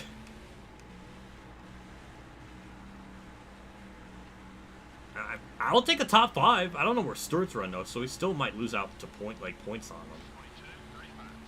Okay, he's only 7 seconds up the road, and we only have 8 laps to do it. I don't think that's going to happen. I would love for that to happen, but I don't. We're just way too far back. I think to make up 7 seconds that amount of time.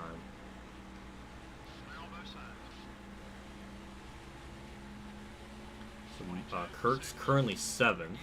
So Kurt, I think, still going to end up with a top 10. Thank you, chat. Thank you, Turquoise. Yeah, Jarrett's leading.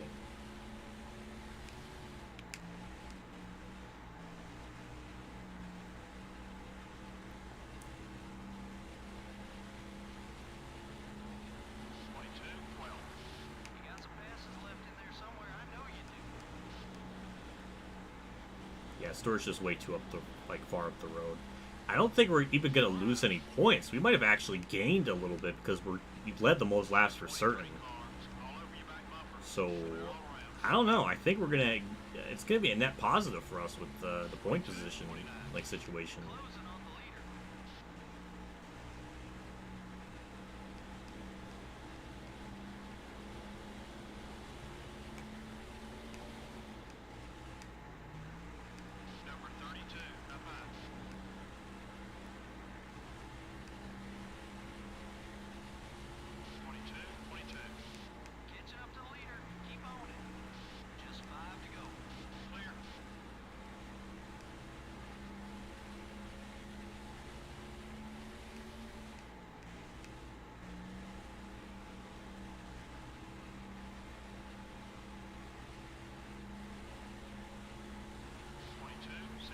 We're only about 5 seconds off of Stewart. Maybe less than that. Not enough time, but we're going to get pretty close to him. Unless lap traffic really messes him up or something, we can maybe get by him. The fact that I even rebounded a 5th is still kind of insane to me, because I really didn't think that was going to happen. But I was sorely mistaken.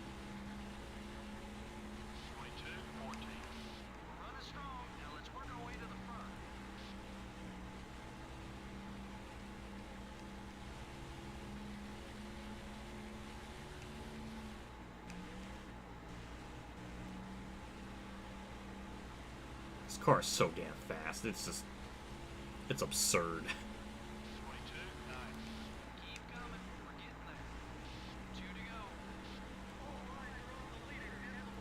I guess Dale Jarrett's getting a kiss from Raffoul, so it's gonna be funny.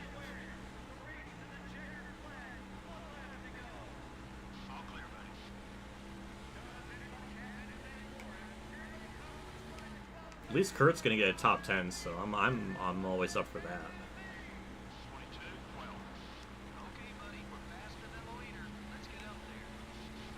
The race is over, crew chief. I don't know what you're talking about. See you, Stanton or Ashton. That's Kevin LePage, but Ashton Lewis now. All right, we'll take 5th.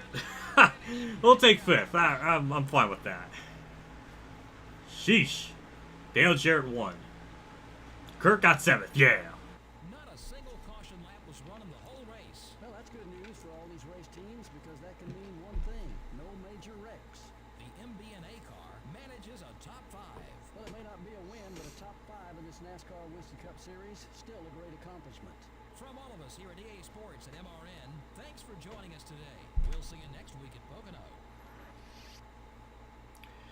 Considering we had to do an extra stop and still getting 5th, it's pretty damn good. We did lead the most laps, so that's okay. We're actually gonna lose. No, we actually tied, or we kept the same amount of points. So I'm forgetting. It doesn't like we get 155, then plus 10, so we get 165. So yeah, it means Store get 160. Yeah. So nobody gained or lost anything. Jarrett might have gained some, but I don't know if it'll be enough for him to be taken over 2nd place in points. But Mark Mart up there, Kurt top 10, Jimmy gets 10th, so Toxic's gonna be happy. We only had 5 on lead laps, so that's kind of wild. And we were catching Stewart, but definitely not enough time. But all things considered, that was pretty good. An hour and 16-minute race too. Damn. If this was a 100%, like a 100% race, that would have only taken us 2.5 hours. Well, 2 hours and like 32 minutes. But yeah, that's... Damn, that was fast. That was a fast-ass race. My phone blooped again. I'll look at that later. A point standing situation. Tony Stewart's still there. Dale Jarrett's not even in the top 5, so what am I worried about? And hey, Kurt is still 8th. Mark is 7th. That's just... I like that. This takes away my soul. I agree, Sprinter. I 100% agree. There needs to be a video of like Kurt Busch Super Speedway compilation, because I swear, like 90% of the time, he's involved in the wreck at Daytona and Talladega, and now we have to put Atlanta in there too. So it's always something with him. He's only won the 500. He's never won Talladega. He is now this generation's Ryan Newman, because Newman retired, so he is like Newman passed on the torch to someone else. We keep the pulling to 59, so that's pretty good.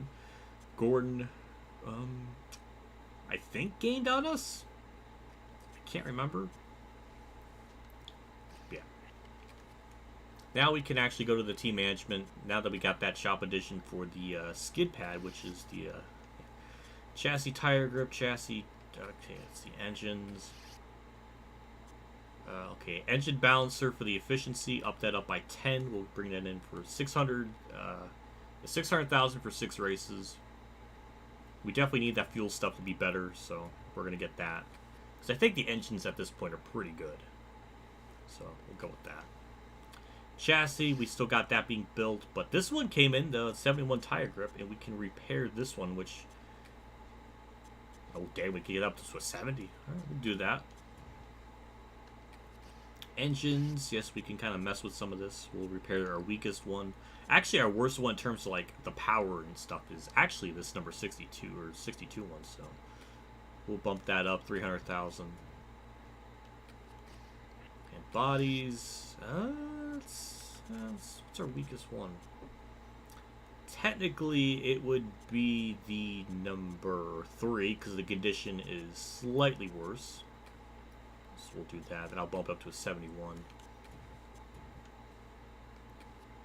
And technically, now that we got like the track specific chassis, but I don't. It looks like based on Schulthouse's playthrough, it does seem like it helps, but I don't think we have to worry about it. Which that might have been a worthless upgrade. I don't really know. I'm not positive, but either way, the fuel efficiency one, that's going to be a big upgrade that we need. We're going to save our progress, though, because we got to. So we'll save that. And jump into Pocono, which we should be able to win. So, yeah. Must be a Penske plate trackers. It seems that way. Oh, okay. I didn't even see this in my Streamlabs. Psycho Toxic actually subscribed to me, so thank you for that. I see you in Ruta's chat, so it's cool to see you there. But we got our best tire wear, tire grip stuff here, which we're going to need a Pocono because the tires burn out a lot, so we definitely need the best stuff there. Engines. 66 our best one. Body. That's technically our best one there. Actually, with engines, we shouldn't be using that. We should actually probably use number 2 just because the efficiency, we're going to need that efficiency for Michigan. I want to see what that does. So we're going to go with number 2 for Pocono because the efficiency less, we don't got to worry about that as much as we do Michigan. And I like to see if maybe the 68 efficiency would do anything different with that. I don't know, but it's worth a shot. So we'll go with that instead. Body, then we'll go with that. So 71 car rating, not too bad. It's actually pretty good. So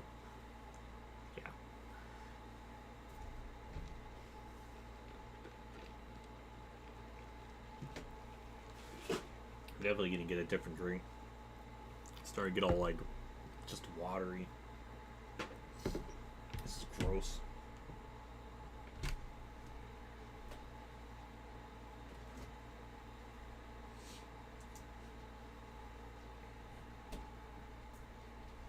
I saved these just for the stream occasion. I almost dropped my controller. I saved these just for the stream occasion. My gigantic Arnold Palmer. Freaking half lemonade, half iced tea. Just... and they had them on a deal for like 2 for $4. And it's like... I like that.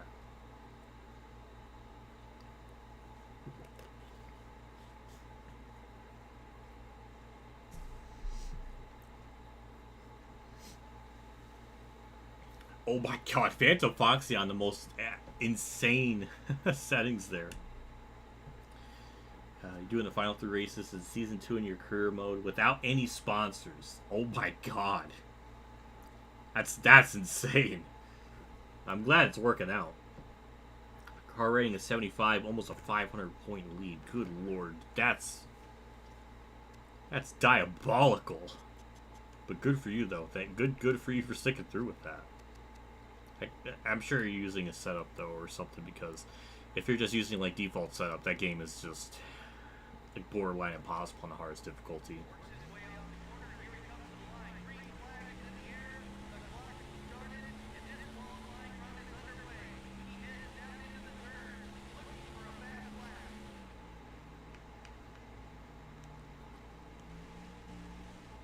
Well, at least in regards to Pocono, I haven't practiced here, so I'm not really too prepared for this race. We're just kind of going into it cold. So, see how it goes. I mean, our car should be good enough to not be worrying about all this too much.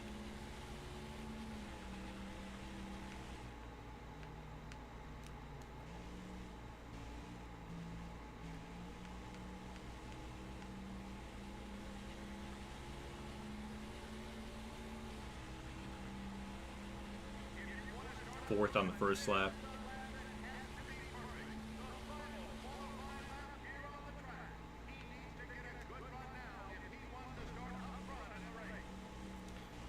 The setups that Dale Reynolds makes for these cars in Thunder 04 is unbelievable. I love the fact that I can shift, and it mirrors just kind of what the drivers were doing in real life at this track at the time, where they were shifting. I like that aspect of it. And just the overall feel of the car is just really balanced. Like, Dale usually makes... I don't know if they're, like, the definitive, like, best setups ever for Thunder 04, but definitely the best in terms of just balance and just tire wear and everything. It's, like, really good. That's gotta be a pole. That's gonna be well over a second faster. We better. That was a 50.1, like a second and a half faster than our first lap. Sheesh. That was disgusting. Oh my god, over a second. Oh, we're just gonna start. We're gonna kill the field. We're gonna need to get the tarp out for the field. Dorito Raceway, now with more ranch. I like, that's a good one. That's a good one. We'll have Emran take it away. And I'll be back. MRN is live in Pennsylvania today at the Pocono Raceway for the Pocono 500. This track produces some of the fastest racing of the year, but it also presents some special challenges to the drivers. Well, this is one of NASCAR's toughest tracks, especially for the crews who set up these race cars. Nothing is the same in any aspect of this racetrack. 3 totally different corners, 3 straightaways of different lengths. It's enough to drive a crew chief crazy. The MBNA car leads in points so far this season. You know, if I was him, I wouldn't even think about the points. I'd just try to stay focused on getting the best finish I can. After all, consistency is what wins championships. Yeah. After finishing second twice to Dale Earnhardt Jr. for the Busch Series Championship, Kenseth beat him out for Rookie of the Year in 2000. And he did it without qualifying well. Despite only 2 top 10 starting spots, he posted a 14th place points finish and a win and 11 top 10s. David Green will start this race a little farther back than he's used to. Yeah, he was due for one of these bad starts, though. Nobody can start up front all year. You're going to have a bad qualifying run now and then.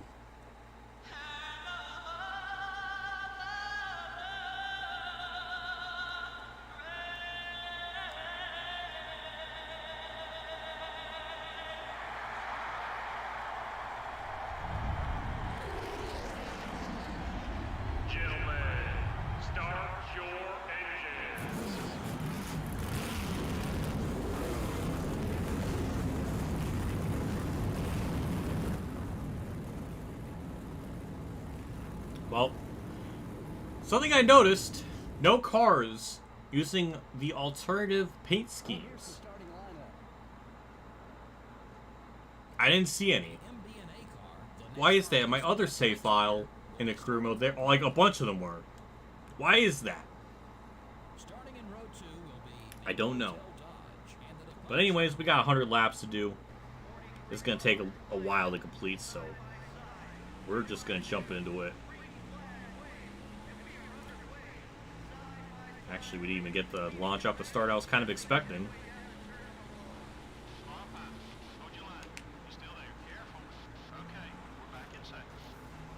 That was what is with me and just having a bad start. I don't know why it's like that for today, but luckily I got no right side damage, so my OCD is not triggered yet.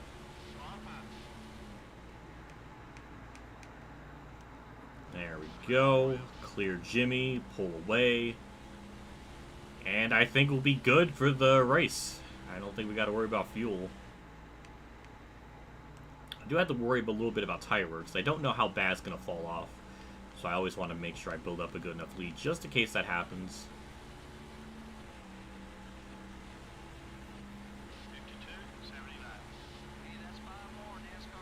Hey, hello Ultimate Dragon, thanks for stopping by. I appreciate it. I gotta be a little careful in turn 1, because that was an ugly turn 1.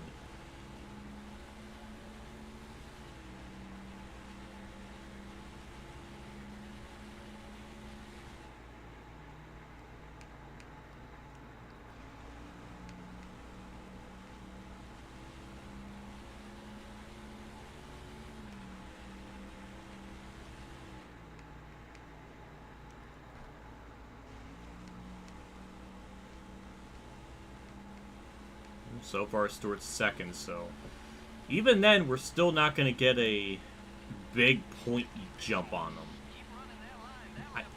I know in Michigan we're going to lose a lot of points to them, just because there's no way we can make it on. They always pit more, or they pit less than me. Even if I split the race up in even better chunks, I still think we're gonna lose too much time during all of that.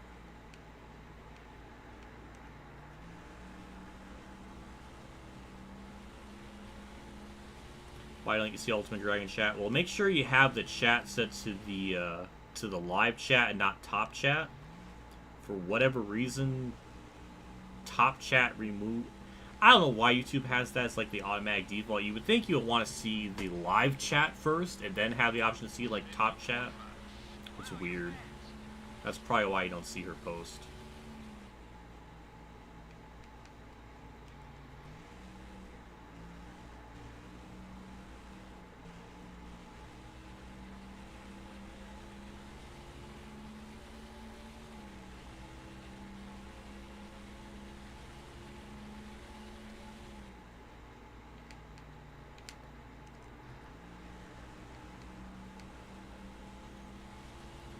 Ooh, hello JC, thanks for stopping by. I'm glad you're able to catch a stream this time. So, thank you for stopping by.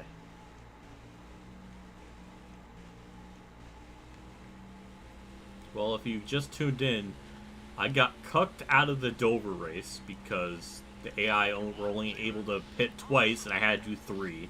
Still ended up getting a top 5 after all that, which is still pretty insane considering I had to do an extra stop. Pocono right now is just kind of a curb stomp. And I guess now it'll just be more of a fun challenge to see if I can, how many cars I can lap.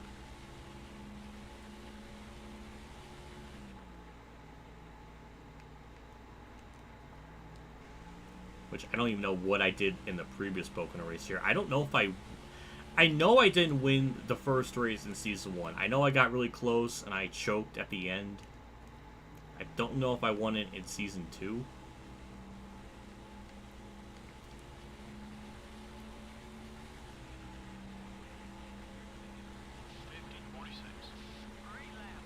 Mark Martin 5th, though. That's pretty cool.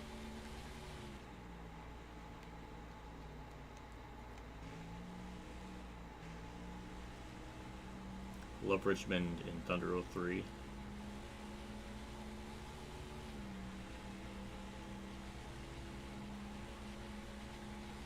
Damn. I'm not surprised because Richmond in like Thunder 03 and Thunder 04, that's a really, it's a very ugly corner. In Thunder 03 and Thunder 04, it's easy. Not like super easy, but definitely is easier compared to other tracks. So it makes sense why you could be so like really good and lap the whole field in 4-lap span with the 75 car.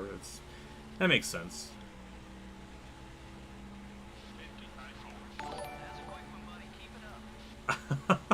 Winner of this race gets Doritos, a brand new Mazda RX-7 FT, Ooh. and 2 laps around Pocono in the RX-7. Ooh.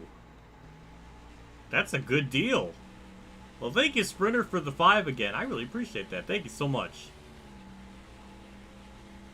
Winner gets... Okay, so the winner gets Doritos. Okay, I understand that. Does the winner get to pick the kind of Doritos? That's the big question. I guess since you weren't specific in that, then I guess it could be just their choice of Doritos. Then I just want the dust. I want the dust, the cheese dust.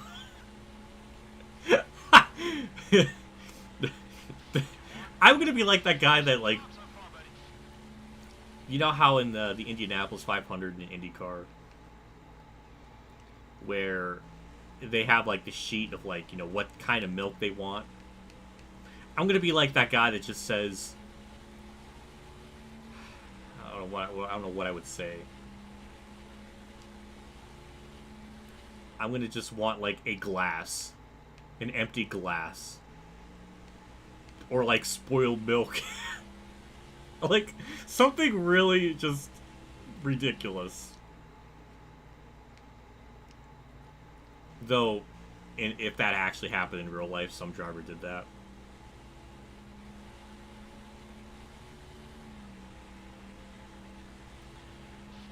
I have some a driver actually did that in real life. I feel like there would be like so much controversy and be like, wow, that guy does not respect the tradition in like the history of the track, and that would be a whole thing. But see, in Fantasyland, it's fun to imagine that. I feel like I would be that guy. Just give me a freaking glass, an empty glass.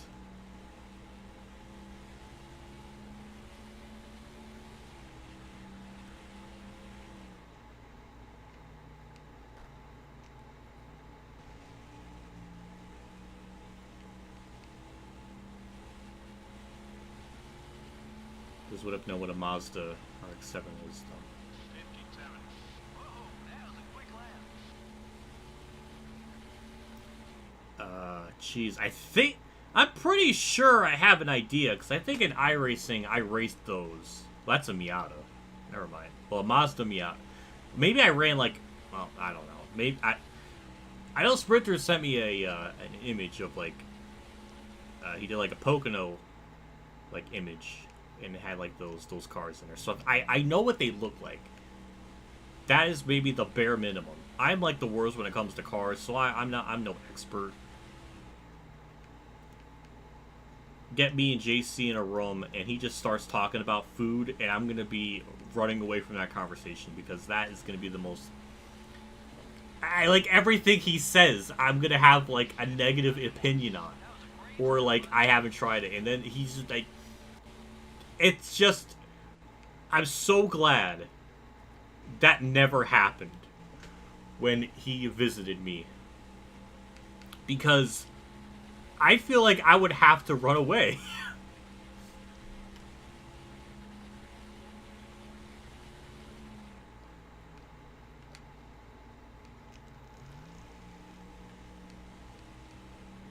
I was right. I had a feeling. I had a feeling. Can you do a Stitch impression? I don't think I can, and I don't want to destroy my throat trying to do that. 50,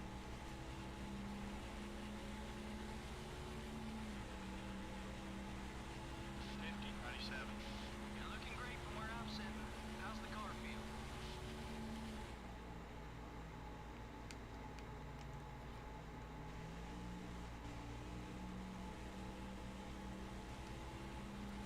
But JC, you are right.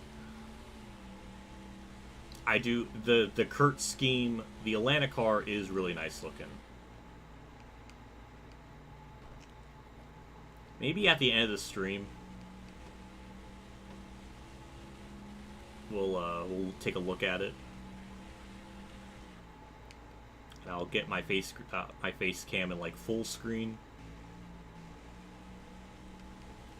and then we'll look at it together. Because it is a nice looking car, and it's hot.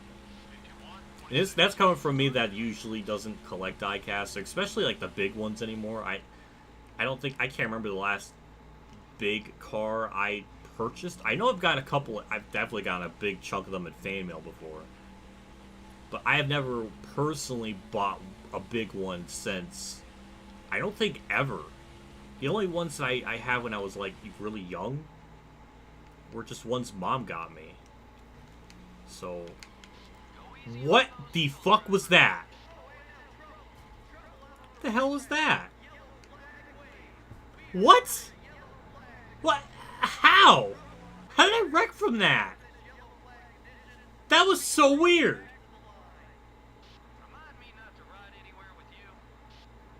I'm upset. None of that made any sense. I tapped the curb, and it just... 13 laps. This better be a good decision. It was a good decision, but... And now I gave Stuart laps lead. Oh. Why did I just shift down the... Why did I do any of that?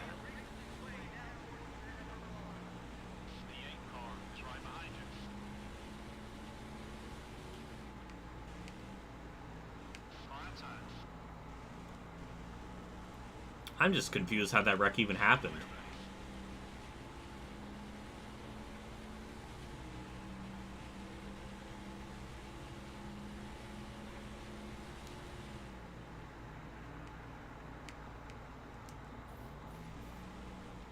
There's a lot of crunching behind me.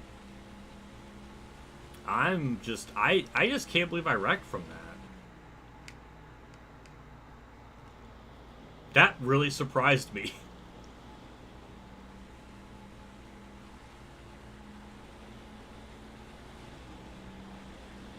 We should be able to get the lead back here.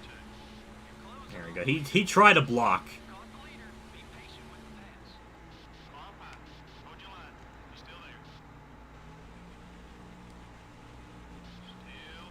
Okay. Just putting up a fight. I appreciate it. Oh, look at that. Look at the frickin' horsepower. Urgh! Yeah.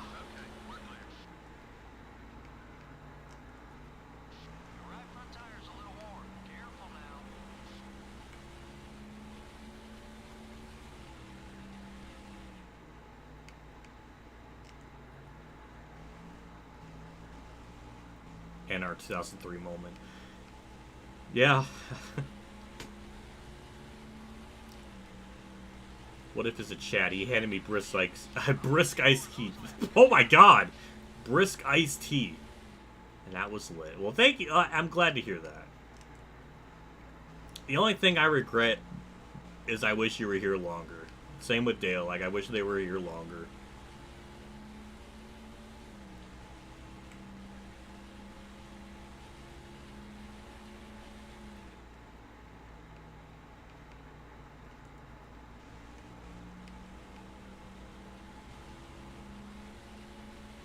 I just can't believe JC made us race at that freaking sawmill track or whatever, where everybody just DNF'd. Nobody could finish the race.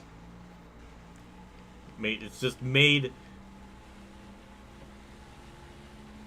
the core champions look like utter baboons.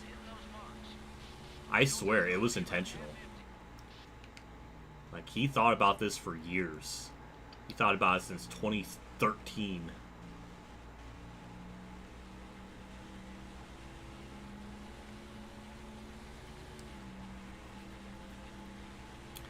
I will say, though, I just finished up like the season, whatever we're doing in the NASCAR 08 stuff.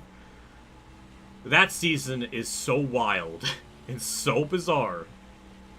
I'm really looking forward to posting that season finale for whatever year we're in, to the year 5 or something. It's awesome. Despite the game's goofiness, there is a weird charm to it. It's weird to explain because really the game, like, I should be hating it, but maybe it's because NASCAR 21 just set the bar so low that it makes even a bad game look like Thunder 04 by comparison. I don't know.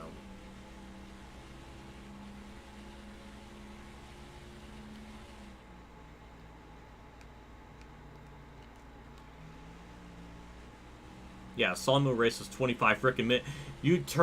That was half our recording session was just that track. Like, good lord. It was such a shit show, it had to be 2 parts. Like, god damn. That was that was ridiculous. 51-27. Attaboy, keep it smooth. You didn't know me in 2013. Oh my god. Alright, we're gonna have some problems then. Because I knew of you in 2013. I was lurking with my binoculars on. And I knew. I was like, this human being's he's gonna want me to race at Sawmill one day. And I did nothing to practice for it. I just was neglecting myself.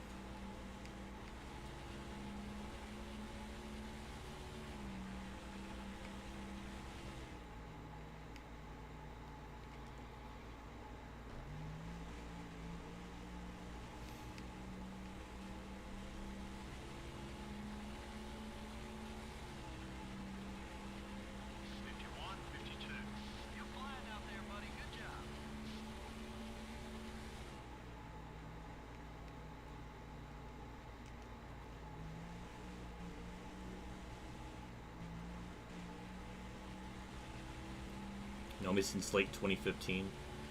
That makes sense because I think that was still right when I was doing the NASCAR 15 videos. Was later in the year in 2015, if I had to guess, because I didn't really start doing like the Justin Allgaier stuff until a couple months after the game came out.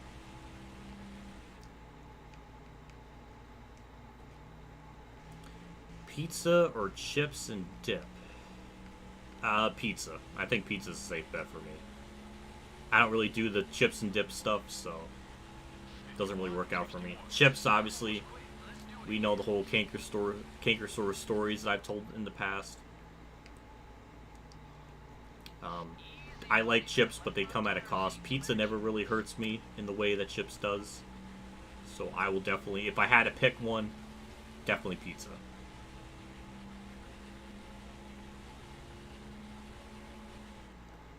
I would be that person. I remember in like home ec class.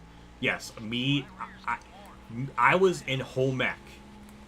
That's a whole other freaking story time with What If and like a stream, which I should probably talk about now because there's not a whole lot going on. But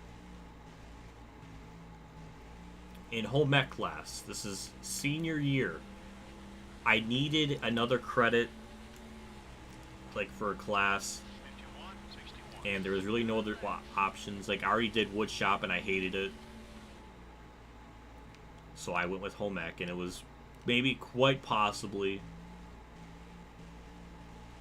the most annoying thing I was ever a part of. We had to like sew and stitch like a teddy bear, or it was like a bunny rabbit.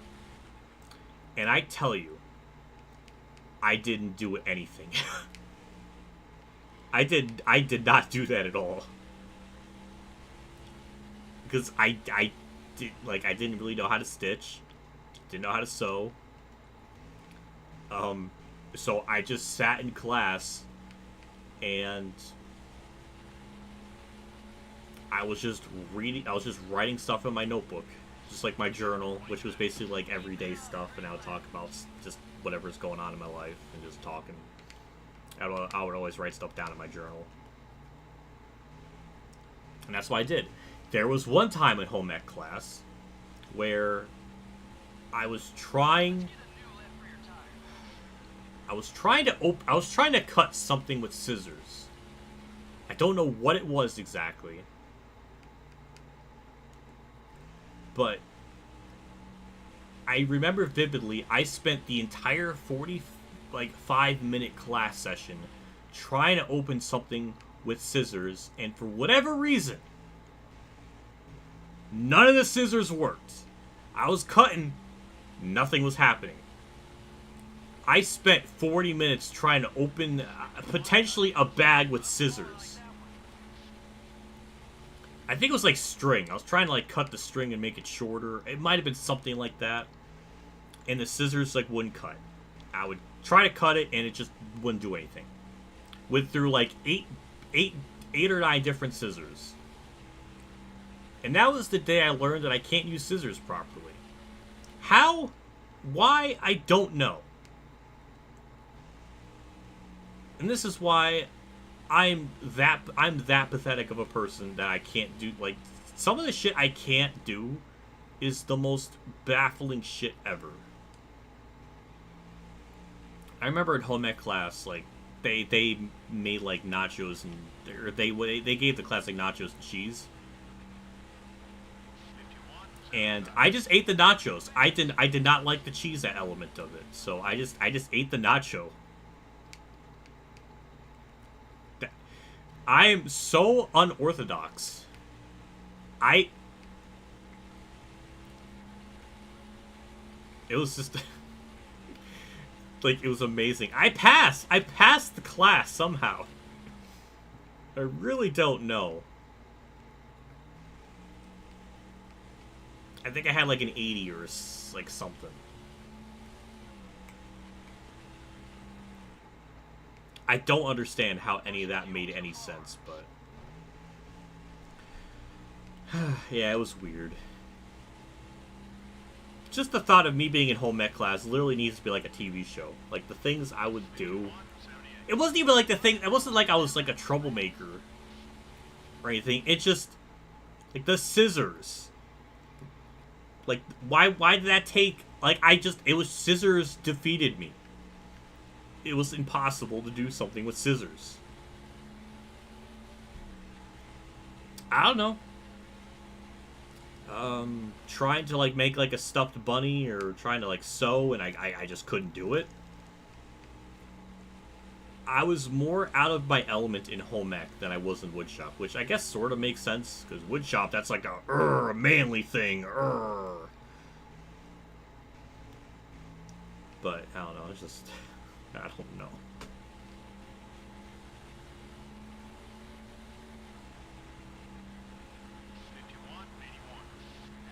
Well, I don't know what else to talk about now.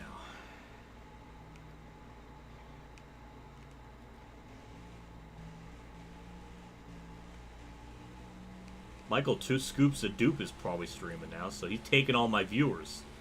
That son of a bitch. Oh, I'm gonna give him a stern chat message. After I stream this, I'm gonna vent in his chat.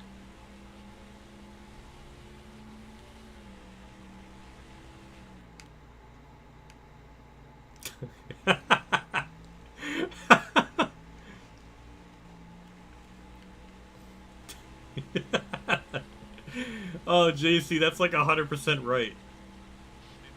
What if doesn't like pineapple pizza? He throws away the pizza and then eats the pineapple. That feels like something I would do.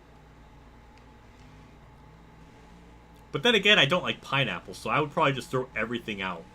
It's just everything would go.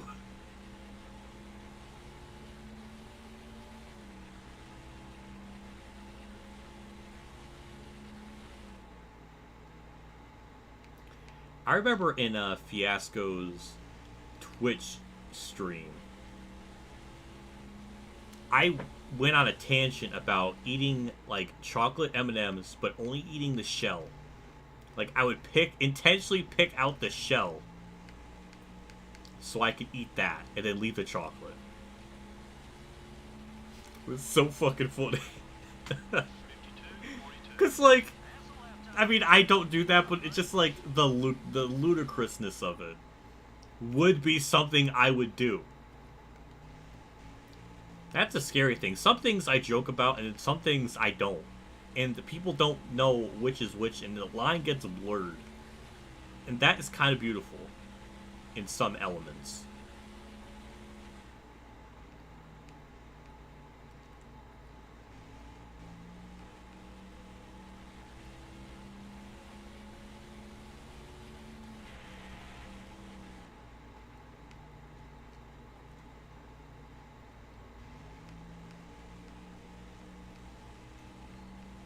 Pocono night racing, and that would actually be pretty freaking awesome. I think there's a thunder plate for it, I believe.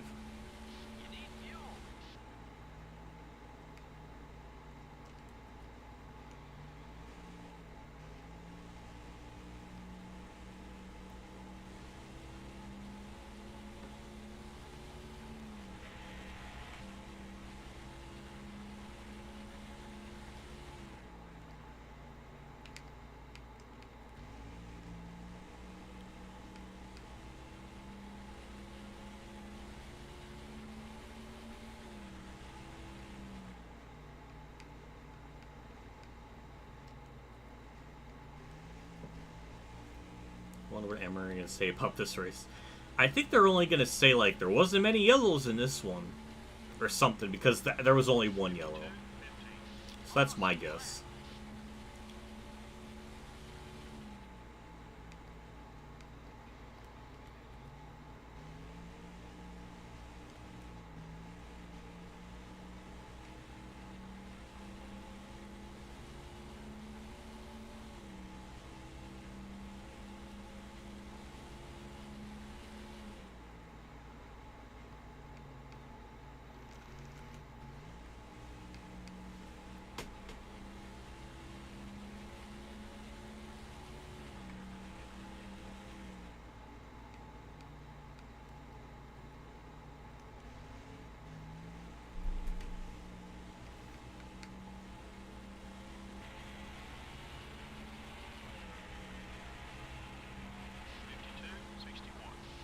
Hopefully I can make it on just two stops in this race.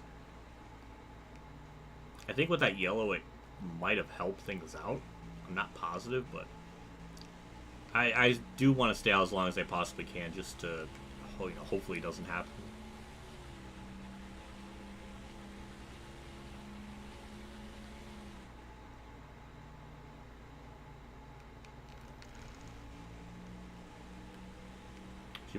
Didn't Spencer go flying at this? Yes, he did. Yes, he did. And I think in another instance at this track, it happened with Dale Jr. as well.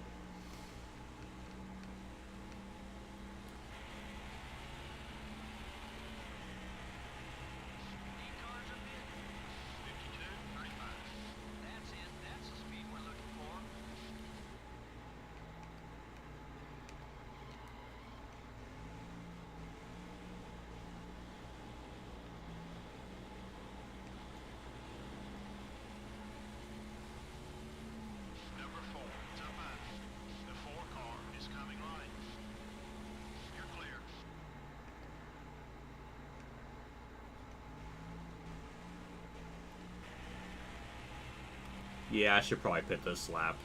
I really don't want to risk pushing it any further, so... Yeah, I'm pitting this lap. Really just a 4-tire stop. I mean, I think we have to repair damage, but it's going to barely be anything, because it really made any contact with anything other than the outside wall. No, it says no damage. Alright, we'll just do that. Alright. Talking about sausages on pizza, pineapple on... All I really care about is frickin' pepperoni. That's it. That's my limit.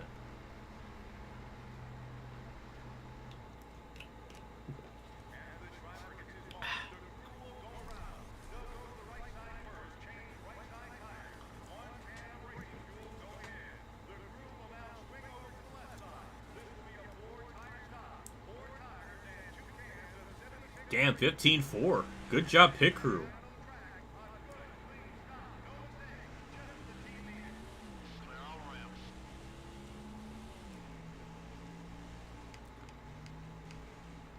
Pocono in 2002. Newman ran his engine over 9,000 RPM. God damn.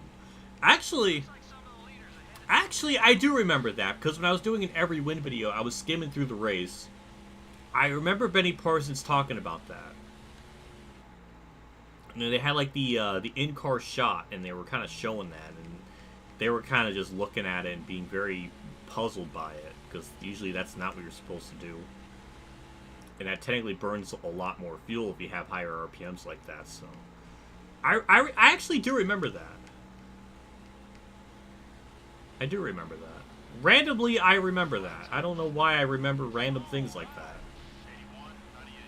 Number 31 is passing high. Clear on both sides.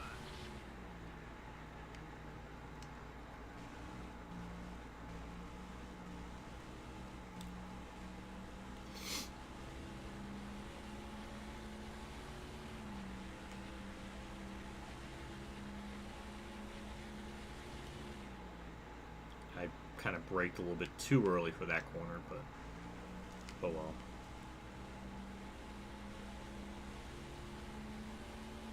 Number 43 is outside. Yeah, I remember the Windbound Chicagoland one. That was the one that was... I don't know if that was his... It's definitely not his most viewed video, but it has to be his most viewed video of the Thunder 04 stuff. Maybe except for like maybe part 1. Okay, buddy, we're faster than the leader. Let's get up there. Yeah, I do remember that. Because I remember that was just something that never happened. Like, I did my career mode, Raven did his career mode, Joseph did his career mode. A lot of other different people did career modes on Thunder 04, and there was never an issue like that before in anybody else's videos. So it really was shocking to see that happen. And I've played the game for over, you know, I've had the game since, jeez, 2004? Definitely 2004. And I played that for hundreds, if not thousands of hours, I don't know. But I never recall that issue in you know, in my life. So it was just it was genuinely surprising to see something that bizarre happen.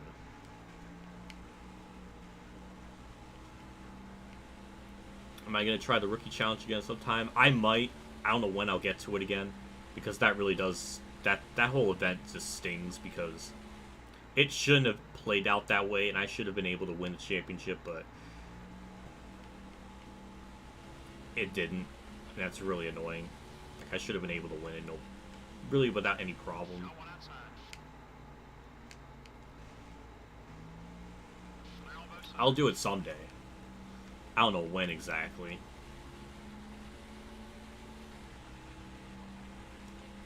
Especially this year, I do want to definitely do a like NASCAR Thunder 2003, like 20-year anniversary, like career mode series, like on the PCXS2. Like, that'll be kind of fun to do that, along with Dirt Daytona. It'll be really cool to kind of do something like that if I can help it.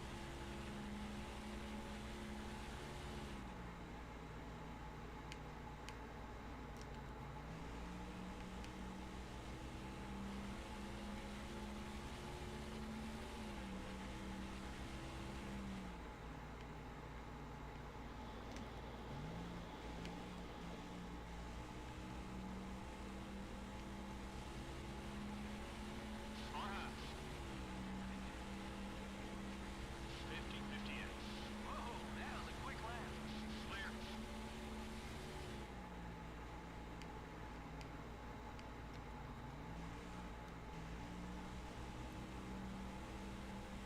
Quickie thing again. What, the Davey Quickie lap? I mean, I could definitely do it for Pocono. In fact, it actually has some pretty good significance, because Quickie's last Cup win actually was the Pocono, so would hold some significant weight.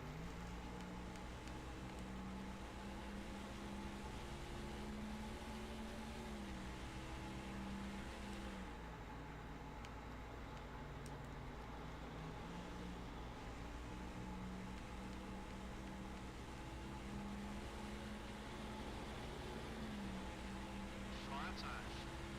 50-59. That's what I'm talking about. Nice lap. All clear, buddy.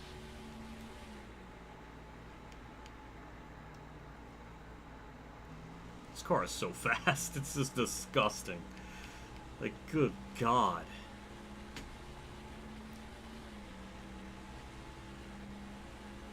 Oh, the D-Quick. Oh, the naming scheme. Well, the thing with the Quickie naming scheme is I want it to be like I only wanted it to be like 3 people, like 3 different iterations of it to match, like, because I inspired that stuff based on like JoJo or JoJo's Bizarre Adventure, and I was only like up to like part 3, so that's why I was like, okay, three of them are gonna have like the Davy Quickie naming scheme where their first names are always going to have, like, DA, which is similar to the Joestars with, like, their initials being, like, JoJo, or they start with J, or different sorts of, like, naming schemes. Like, it was heavily inspired by stuff like that. So Donald wouldn't work with the normal naming scheme, because usually it starts with DA. That's why there was, like, Davy, Dario, and stuff like that.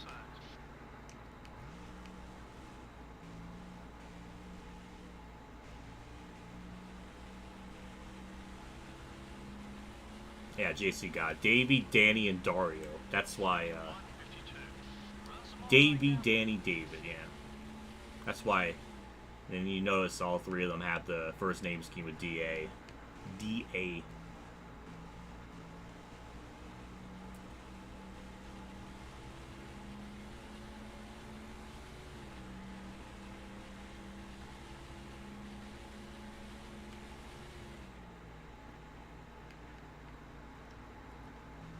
Damien. Not bad. I like that one. I like that.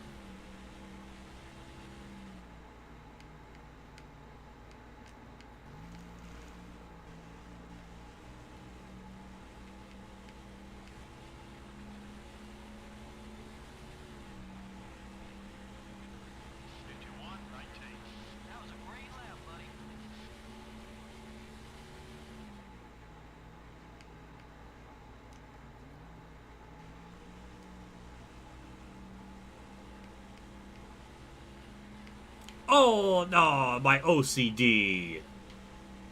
Why does it always have to happen? It just never ends. The cycle of the OCD triggering never ends. Number 45, up high. 45 cars, all over your back bumper. Clear.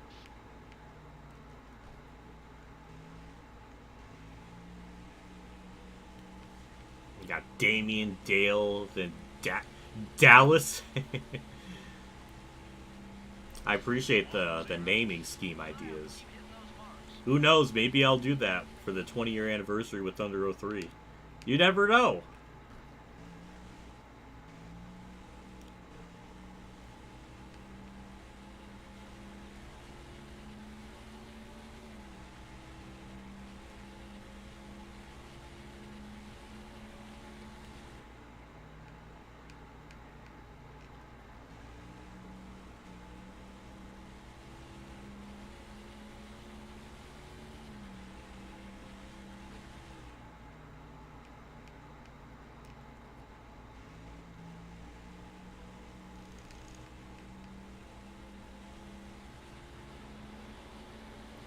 Yeah, Jeffrey was in the 18. It was in 2019.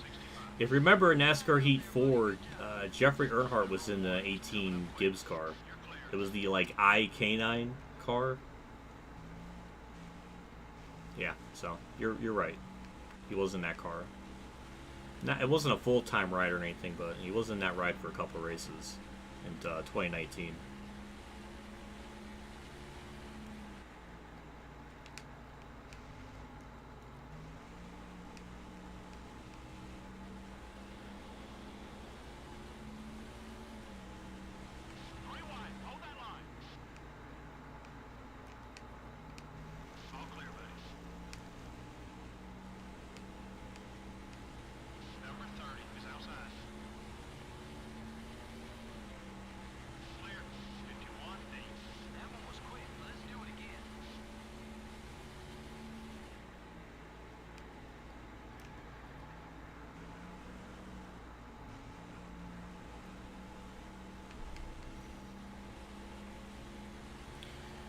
Thought about doing Thunder 2003 100% races, but yeah, I don't blame you for maybe, you know, not wanting to do it. It is a, you know, massive commitment, and not only it would take just a lot of time to do.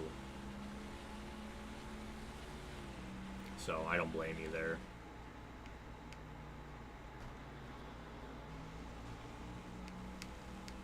But if everything kind of plays out, if it plays out properly, then NASCAR 08 and the World of Outlaws game will be wrapping up in September, which is right when the NASCAR 21 Ignition DLC update thing comes out, as well as the new World of Outlaws game. So it'll almost be like a buttery smooth transition from like the retro games I'm doing all the way to like to the modern games. So it'll be kind of funny to see that, because like it'll literally be just like a flip of that. So that's interesting. At least we found a different car in an alternative scheme. Terry Labonte's the first one I've noticed. So interesting developments there.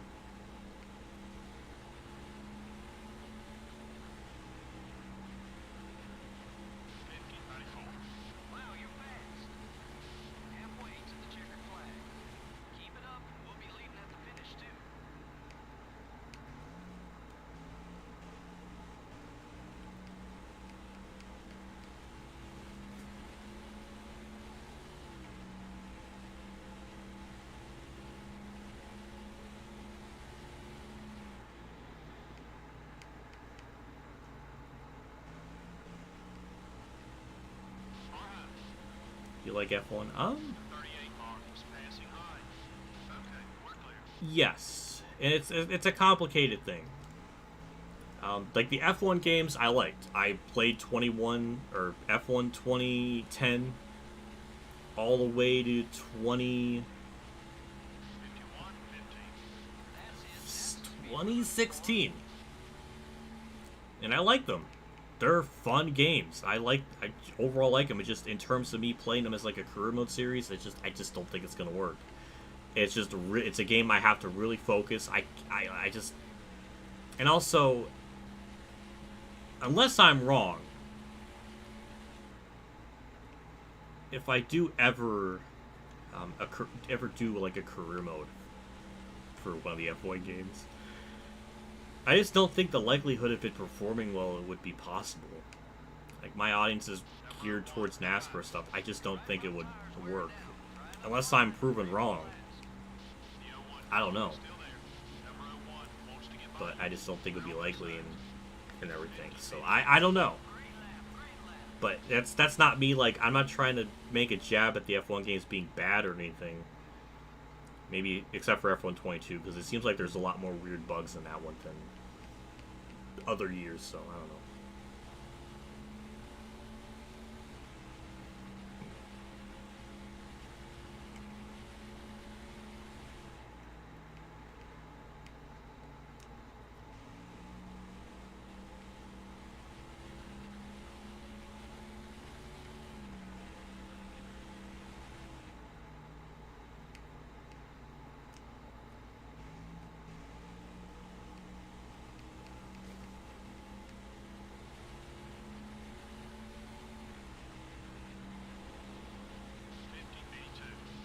Wow.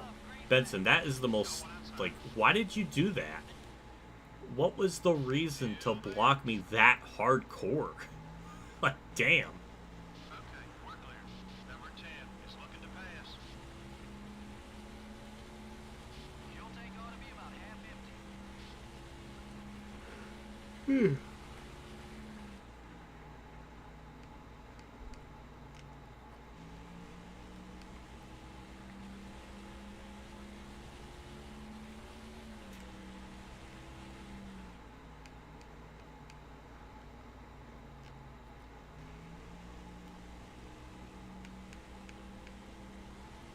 But yeah, you are right. Maybe I should just try and see what happens.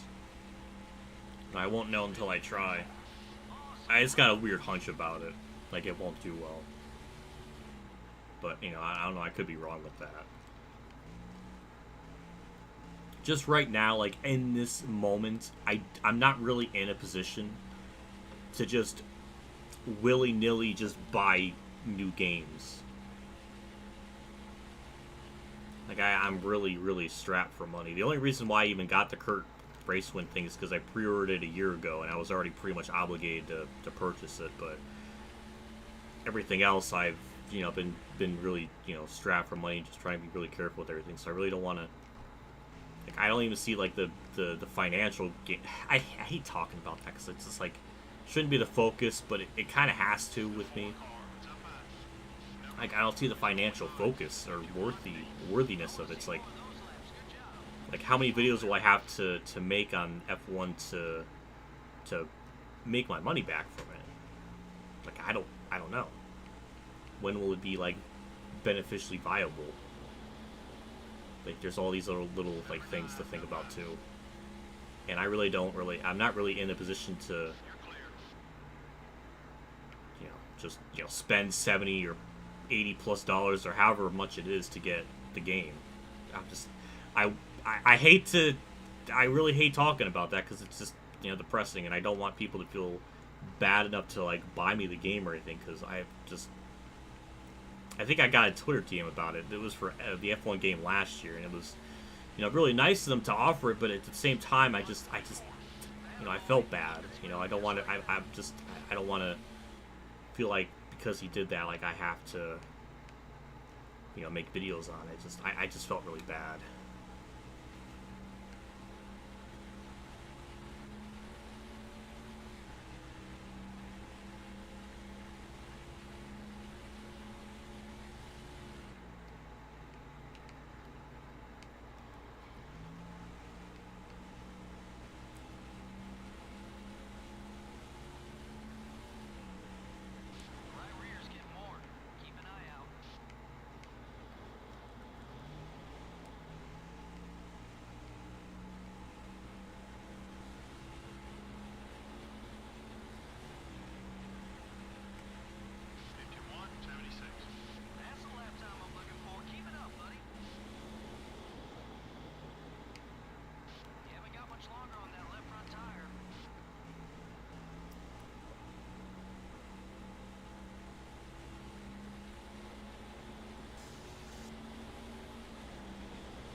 Yeah, I don't blame North Star for feeling that way about NASCAR 21 and not justifying buying it. I 1,000% agree with you on that. 51-61. Keep running that line. That lap was fast. 5 more points. You led the most. Great job. Yay, led the most laps. Kurt better be in the top 10. I have no idea where he's running at. I haven't lapped him yet, so that must be a good sign. Might be time for a new left rear tire.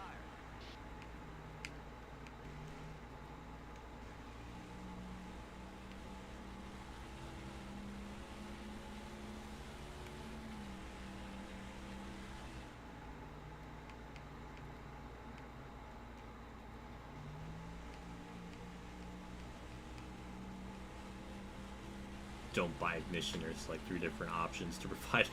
Yeah. 51-85. Did you hear about Reddick? Yep. That was kind of a big thing on Twitter yesterday.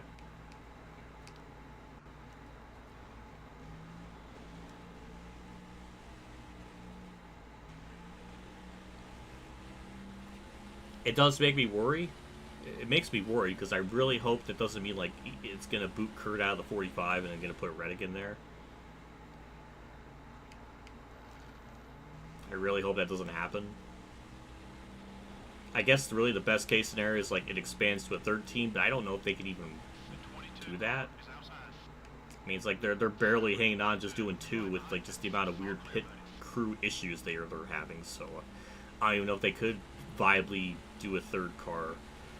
I don't know. I really hate to see them, you know, get Kurt out there because he's definitely been outperforming the equipment.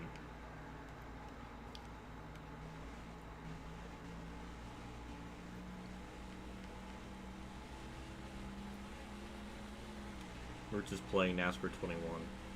NASCAR 21 Implosion. Oh, that's a good way. That's a good nickname for it. It really is an implosion of sorts.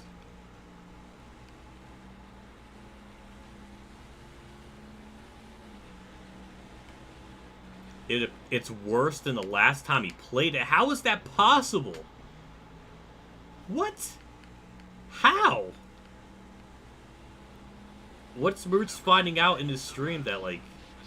Oh, Kurt's back here. Hold on. Hold on. We're looking at this. Where's Kurt running? Oh my god. Kurt is in 16th. What? I'm upset. I'm upset. There's this piece of frickin'... Looks like I'm bald. I'm not bald, I swear. Just I didn't comb my hair. My chair has like this piece of paper that keeps dangling.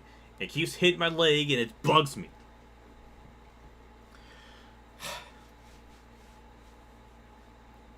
Yeah. Yeah. Kurt, that is... I'm upset. I'm upset about that.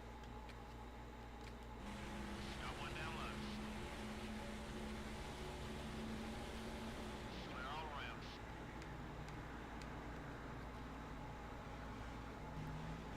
The only thing is, it depends on how Kurt performs next year. Like, if he's able to win a race in the season, I think he's going to want to keep racing until he just can't win anymore.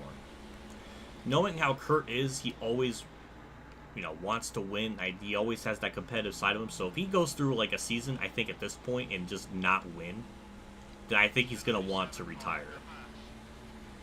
But I don't think he feels... Don't wreck from that. I don't think he feels the need to retire yet because he still thinks he can, you know, win races, which is true. He was able to win in Kansas, and he's still having competitive runs and stuff, so... It depends on how he does next year. If he doesn't win it all next year, then I could see him retiring. I could definitely see him retiring in that, like, circumstance. If he wins next year, then I think 2024 he will probably stay with 2311. And even Hamlin said, oh, that's a blown engine. Ricky Rudd, oh, that's going to probably be yellow because that's going to be in a really weird spot on the track. Yeah, I bet that's going to be yellow. Just because, like, he's just in a weird, like I said, weird spot of the track. Thunder 03 has trained me for that moment all too well.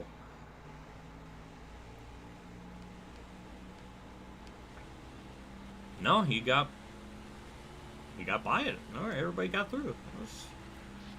I'm surprised by that.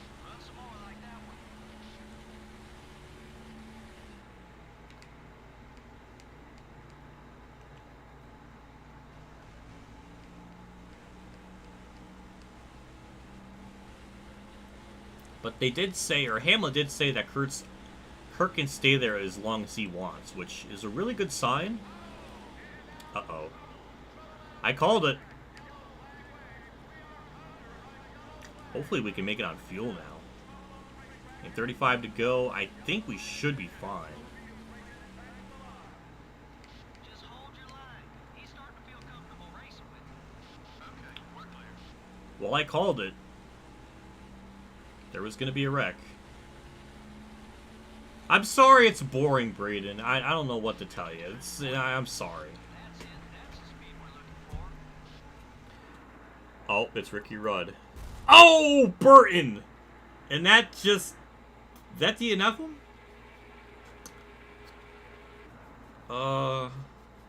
That's really up. He was about to get to pit road, too. That's even the sadder part. Yes, we're pitting.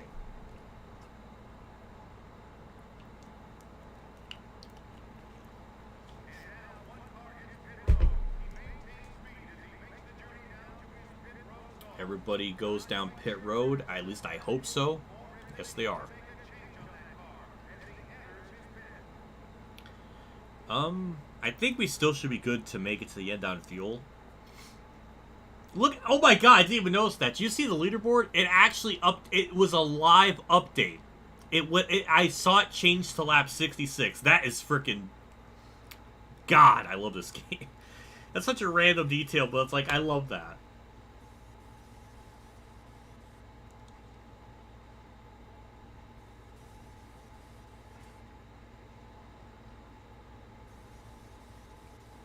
"17-second stop." Kurt still beat me out of pit road somehow. I don't know how that was. While we were pitting, those guys up front stayed out. Why? What kind of stupid strategy are they doing? Well, that's dumb. And we had a really slow start. We might have a debris yellow from all that stuff, so Kurt can maybe easily get his lap back. If we get like a really quickie yellow. We restart on lap 68, so 32 laps. We got to make 32 laps on this tank of fuel, which I think is possible. Hold it steady. 3 wide. You're clear. I have no idea who's leading. The 9 car, up high.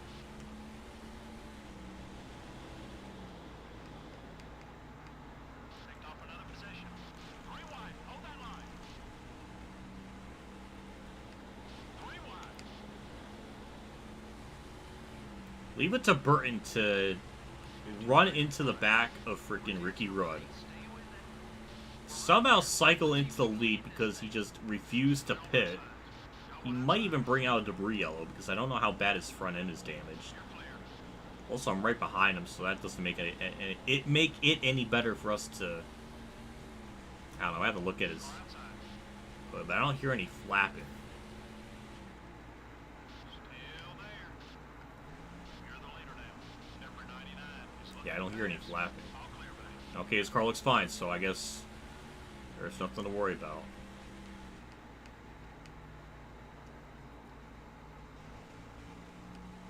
Now the only thing we got to worry about is making it to lap 84, and that's important because that is 16 laps, and that means since we restarted with this race with 32 to go. So if we could make it to lap 34 and not make it halfway, or 84 and make it a halfway field, then we're going to be good to the end. That's what I'm trying to say. I don't know why I said that. I don't know why I made that sound so complicated. I don't know why I hit the wall either.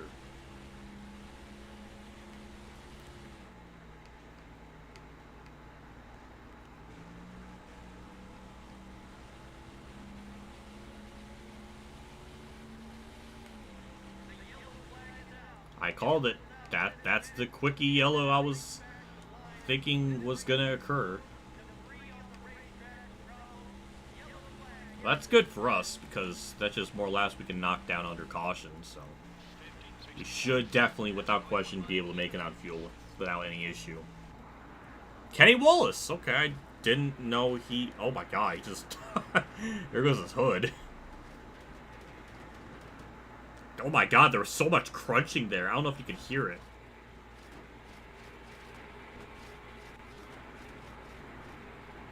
There was a lot of crunching of that hood. We're staying out. There's our point situations. We have 97 over Stewart. Mark is 7th. Kurt is 8th still, so that's cool. Kurt is still the first car trying to get a lap down, so... Sorry to hear about that for Kurt. We have another horrible start. Restart on lap 74, so that's pretty nice. Should definitely, without question, be able to make it on fuel now.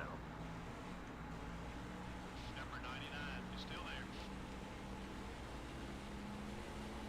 Still beside you. Keep digging. You're at the point. Okay, we're clear.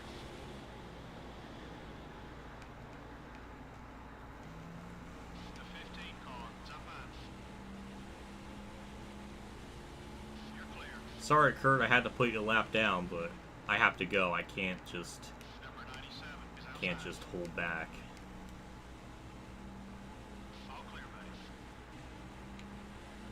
That could have been bad. 53, 65. That one was quick. Let's do it again.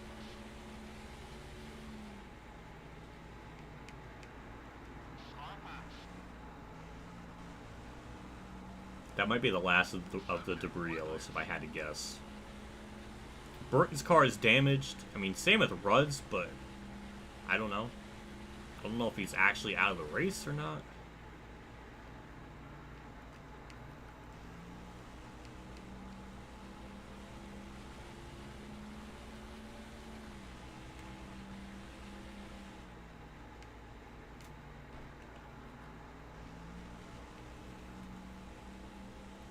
At least this race has gone by pretty quick. It's because of all the yellows. Because that really cut off about 8 laps, maybe. So that helps us out. Well, we had our bizarre first wreck and lap 13, and then we had the other 2, so that could be a potential 9 or 10 laps that we shaved off the race just based on those 3 yellows. It seemed like it took about 5 laps for the restart to come back on, which that's actually quite a long time. At a track this big, that's... Poor fans had to wait like a half hour almost to restart the race, it seemed like. If we're going by like real world metrics and stuff.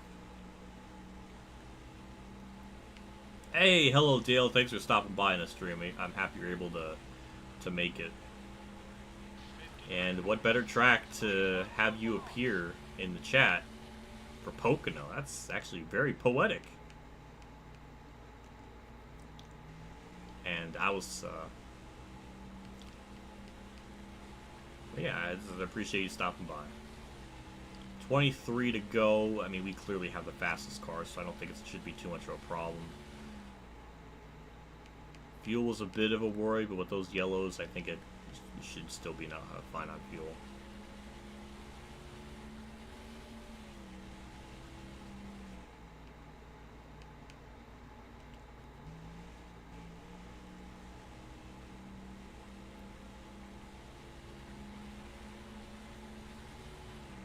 Hope everyone's doing well. And of course, my favorite track, Pocono. Yeah. I'm so worried about Pocono. I heard something on Twitter that Pocono's gonna have a 4th turn, and I'm just like, what does that mean? Are they gonna make Pocono into a roval? Because I swear to God, if they do that, I'm gonna be angry about it. I'm gonna be very angry about it.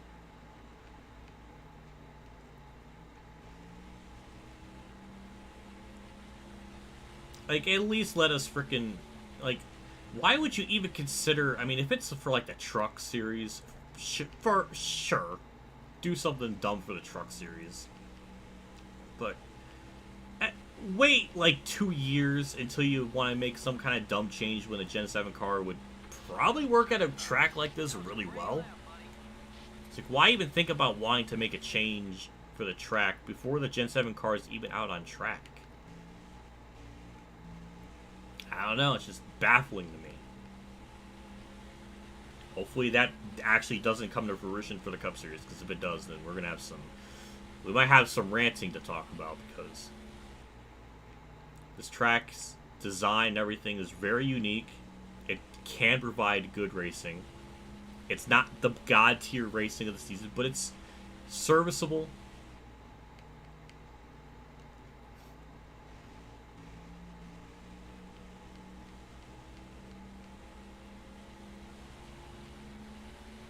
I agree. The thing with Pocono is it's one of the few tracks where they haven't gotten rid of the stands. And every time that I've been to Pocono, attendance looked extremely good.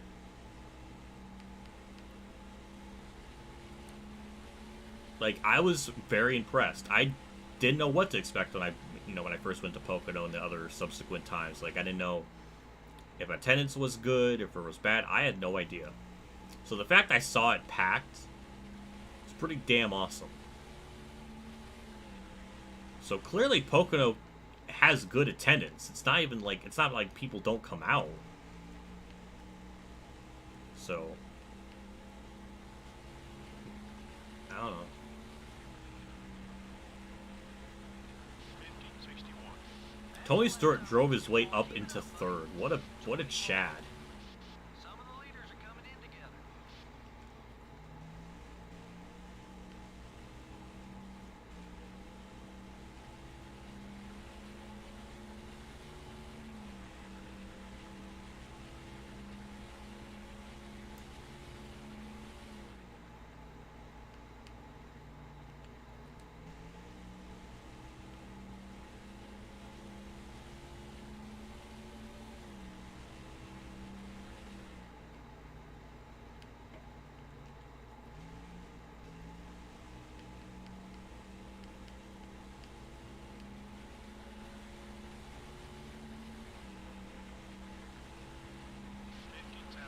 That's what I'm talking about. Nice lap.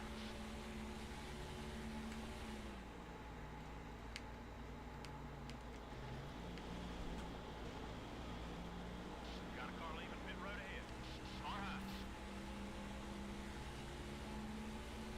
The 17 cars all over your back bumper. Clear.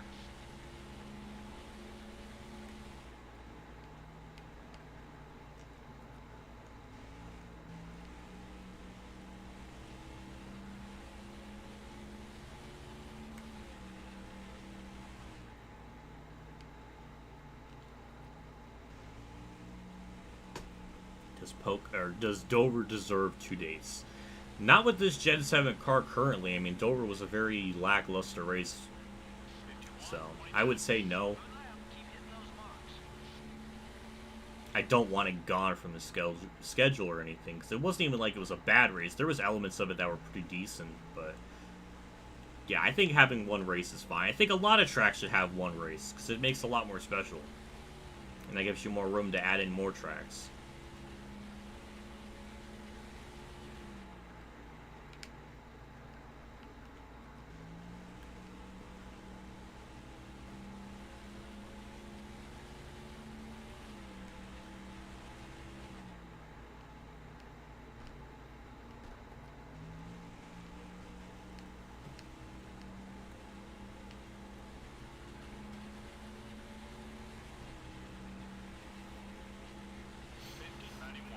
Keep running that line. That lap was fast.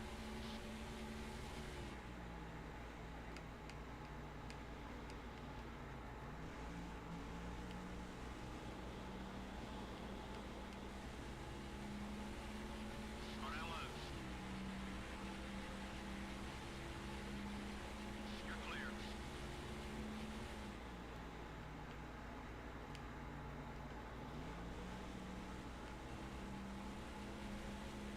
Car high.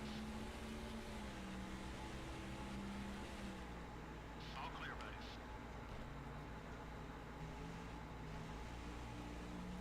Dale, what you're saying right there is what I say in Day 500's streams, where I basically say that's a nuclear take. Except, that's kind of a sensible take, though. I kind of like that. I would say Bristol deserves 2 days just because they do something different with the spring race. I'm fine with that. I mean,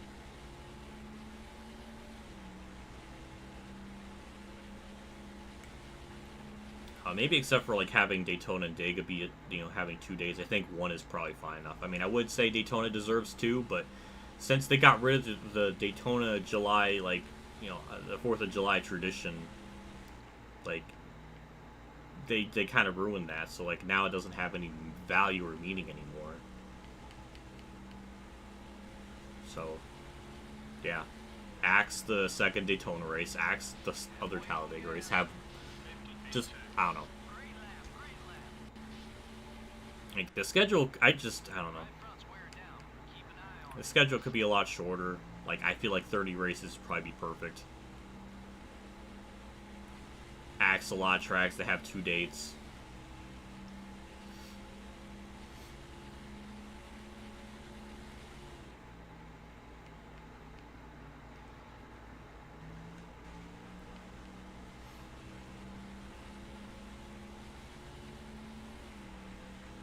Like, I would love to have a universe where Instead of having 6 restrictor plate like tracks or super speedway tracks, you know, we have 3. 1 at Daytona, 1 at Dega, 1 at Atlanta. Have Atlanta be different where it's a 400-mile race, because the other, you know, super speedways are 500 miles, so make that Atlanta different by having the miles cut shorter. It would lessen the bleeding, because now we have 6 of them and it's just too damn much.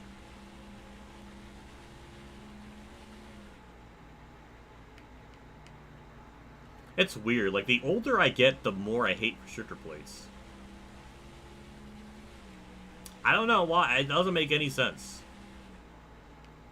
There's a part of me that enjoys the spectacle, but I know it's not like, you know, it's not real racing. Replace Texas. That would be the ultimate payback for NASCAR and them getting rid of Wilkesboro for Texas, like they did in for the '97 season. Just for Wilkesboro to come back and take over as Texas State. That would be so cathartic. Oh my god. I would love that if it happened that way. That would be so fucking poetic.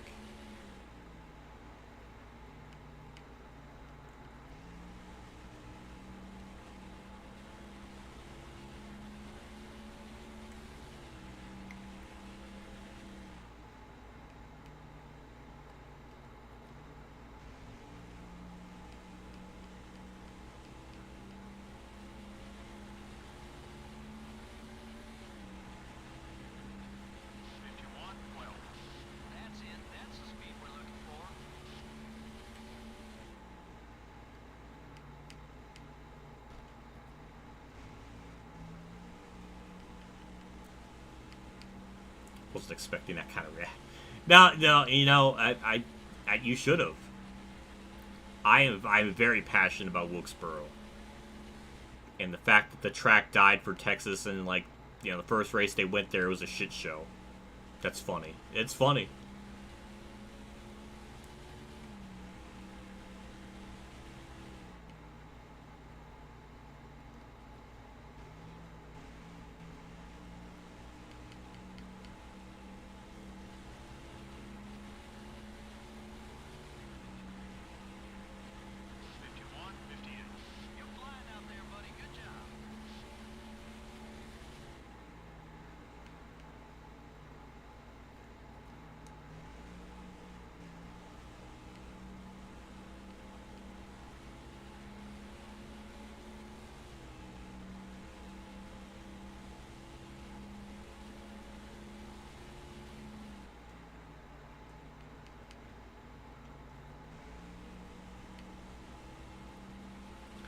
Yeah, the Nazareth situation is really depressing.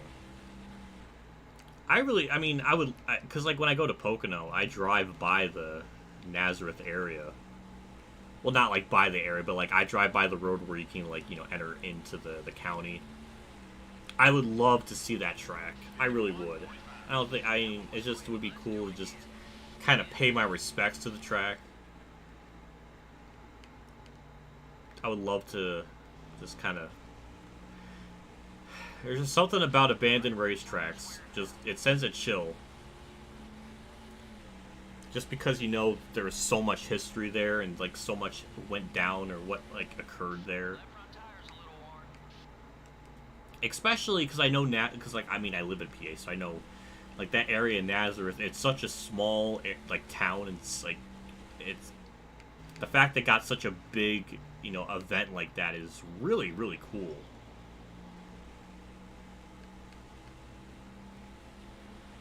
I think Nazareth only has less than 4,000 people, last I checked. It'd be really cool to kind of go there, just to pay my respects to the track. But I don't want to get in trouble.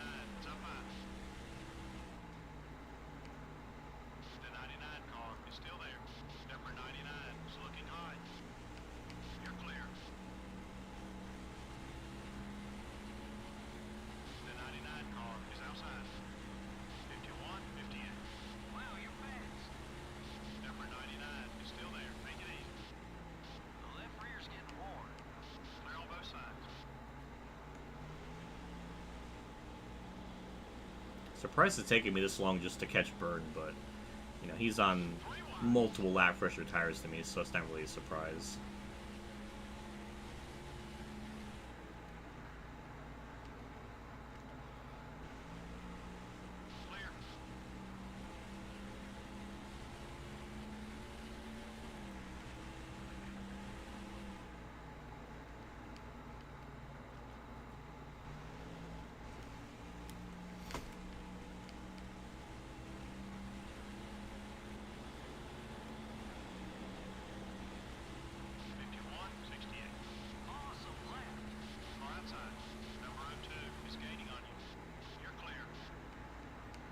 The other weird thing that happened at Nazareth that there was a flip.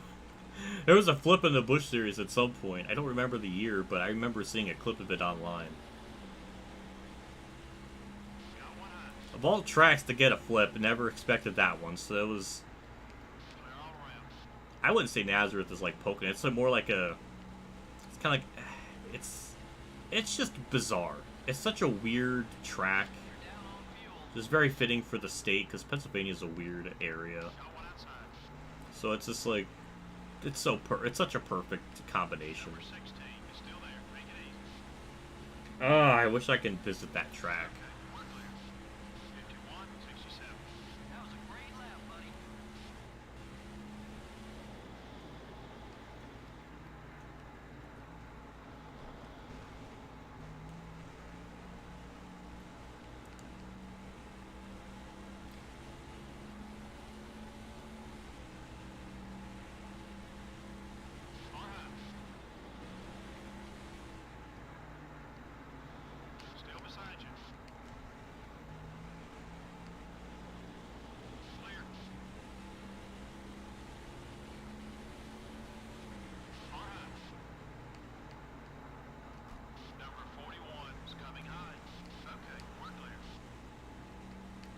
Oh, hello, Mitchell. Thanks for stopping by in the stream. I appreciate it.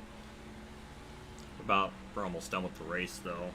Thank God. It's just we're just killing the field.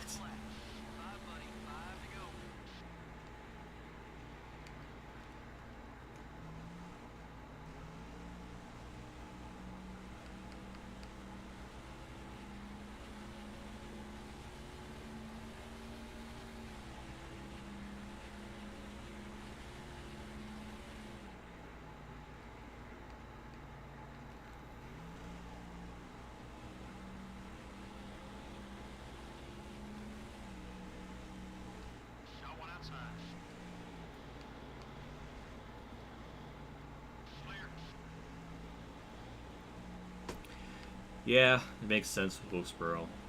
Same thing with like Bristol, Martinsville. To technically make it like the proper amount of miles, you would need to have it be like double the race length or something crazy.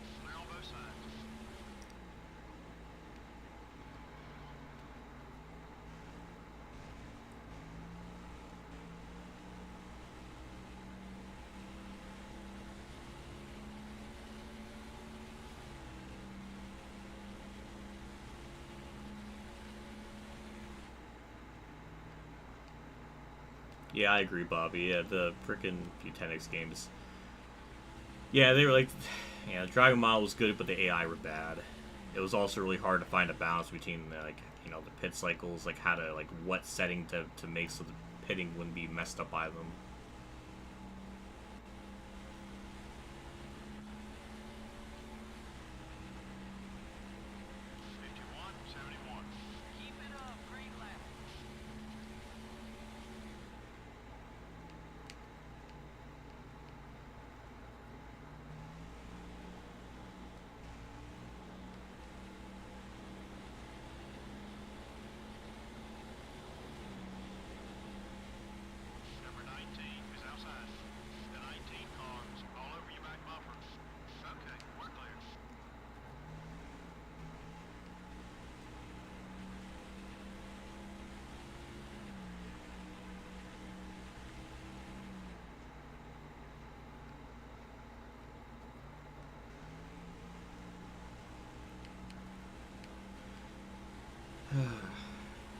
Well, I guess I'm gonna get some free Doritos from this race.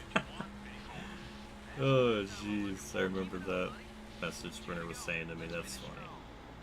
That car ain't running much longer. You need fuel. I'm still going to be good on fuel, so I'm glad the cautions came out when they did, because Number 45. I don't know how much longer I would have been able to stay out. Clear all around.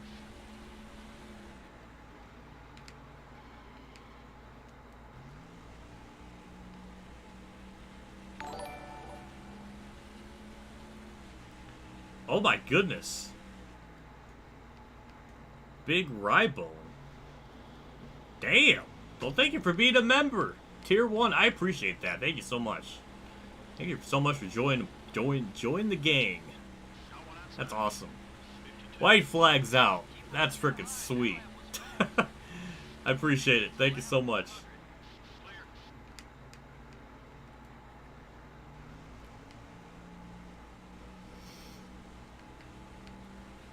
We're gonna do it for Dale too, because Dale's in chat or lurking. It's a good feel good story.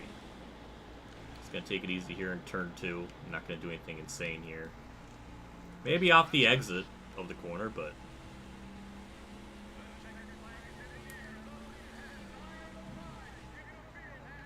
yep, through the last corner. We're gonna get one of the 2 wins in the stream. And there we go. Yeah! We do it in our hometown. We do it for Dale. Yeah! Oh, sweet. Yes, I will. Hour and 46-minute race. God damn.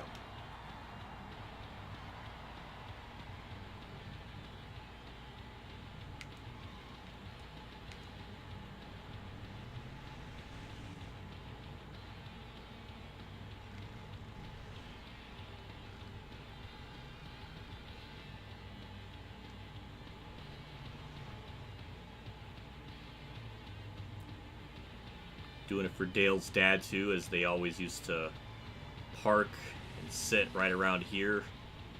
So, we'll do it for Dale's dad. Rip to him. Do that in honor for him. I appreciate, you know, it's, I gotta do it. I have to do it. Don't want to blow the engine in the process.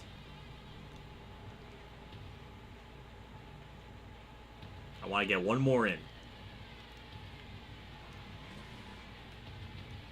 Let me get one more. Let me get one more donut in. There we go. There we go. That's perfect. Do it for Dad.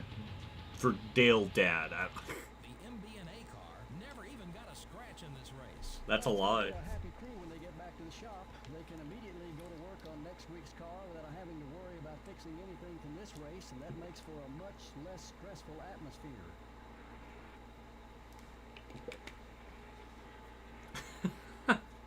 They barely said anything about the race. Wow. They didn't say, like, anything about the race. It's just like, wow, he didn't get much damage. Like, nothing. They said nothing. It was that boring to them. I'm sorry.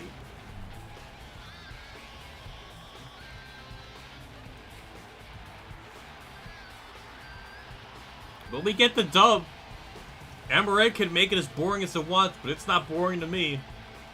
There was like a couple of cautions, like something happened. It could have been like, oh, we had a couple yellows, but no, nothing. What is this narrative they're trying to like sell us? They're trying to undersell the greatness of Davey Quickie. Get the nice Pocono trophy. Nice. There we go. Hello, Big Rybone. Thank you for stopping by, too. I appreciate it. And we get another good, hefty amount of money. 1.3 million. We led 88 of the 100 laps. Tony Stewart gets third. We'll gain 15 points on him. So I will gladly take that. Mark gets 7th. Rusty 10th. Kurt gained a couple spots to his credit. Got 14th. Started 10th. That's a serviceable run. Serviceable. Nothing spectacular, but serviceable. At least he got a top 10 in one of the 2 races that we did, so I will take that.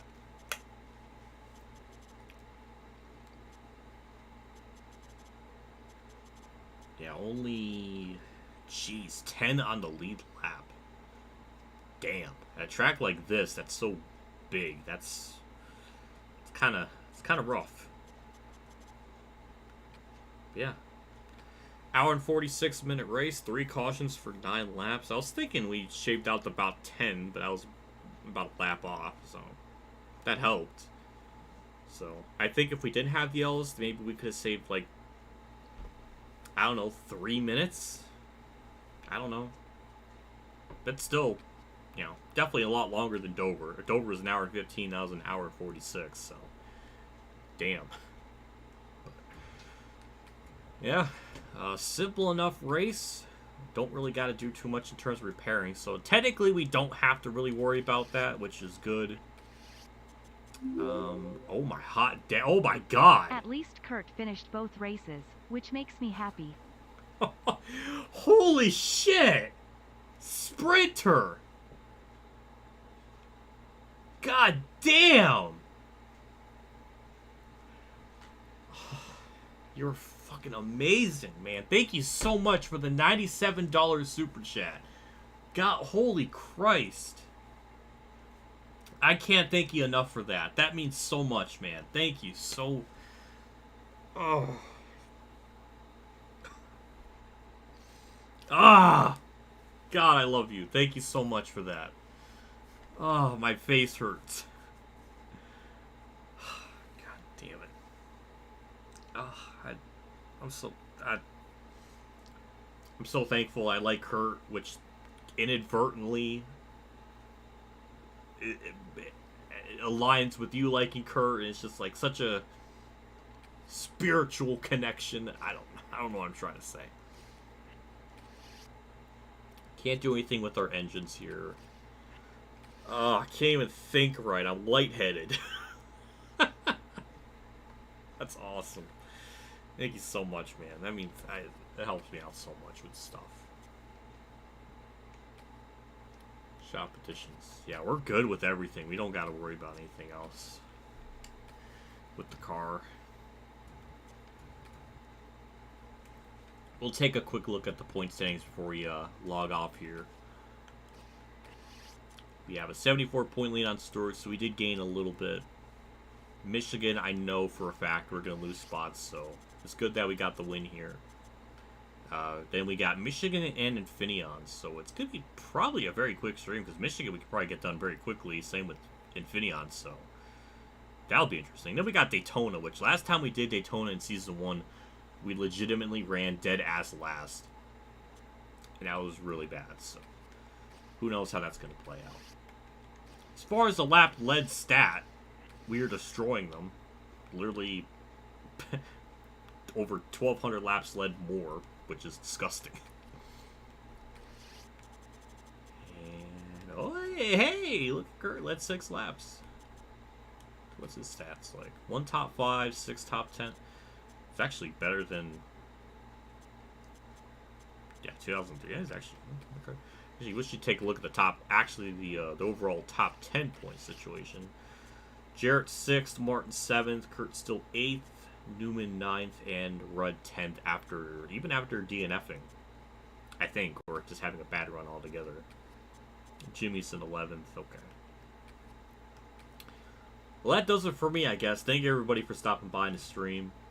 And as usual, thank you, Sprinter, for the super chat you did throughout the stream, as well as the 97 one. That's, I mean, absolutely a gigantic...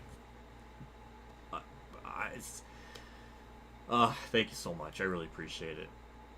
I'm just really thankful. Really thankful to know someone that's that generous with stuff. Man, that means a lot. I guess before I go, it's just part of tradition, but like with my routine. But thank you, Sprinter, for the $5 super chat. Again, with the $5 super chat, Big Rybone for becoming a member, as well as sprinter for the big 97 one right at the end. Thank you so much. But yeah, that'll do it for me. I'm going to tune in to Mertz's stream, see how that's going. But yeah, either way, like I said, that'll do it for me. I'll see you all next Thursday for Michigan and Infineon. I'll try to make sure I start that right at 5. No promises, but damn it, I will try. So, yeah. Either or, that'll do it for me. See you all next stream. I'll see you all later. As always, have a good day and more videos throughout the week. As usual, like NASCAR 08 and, World of Outlaws stuff, and etc.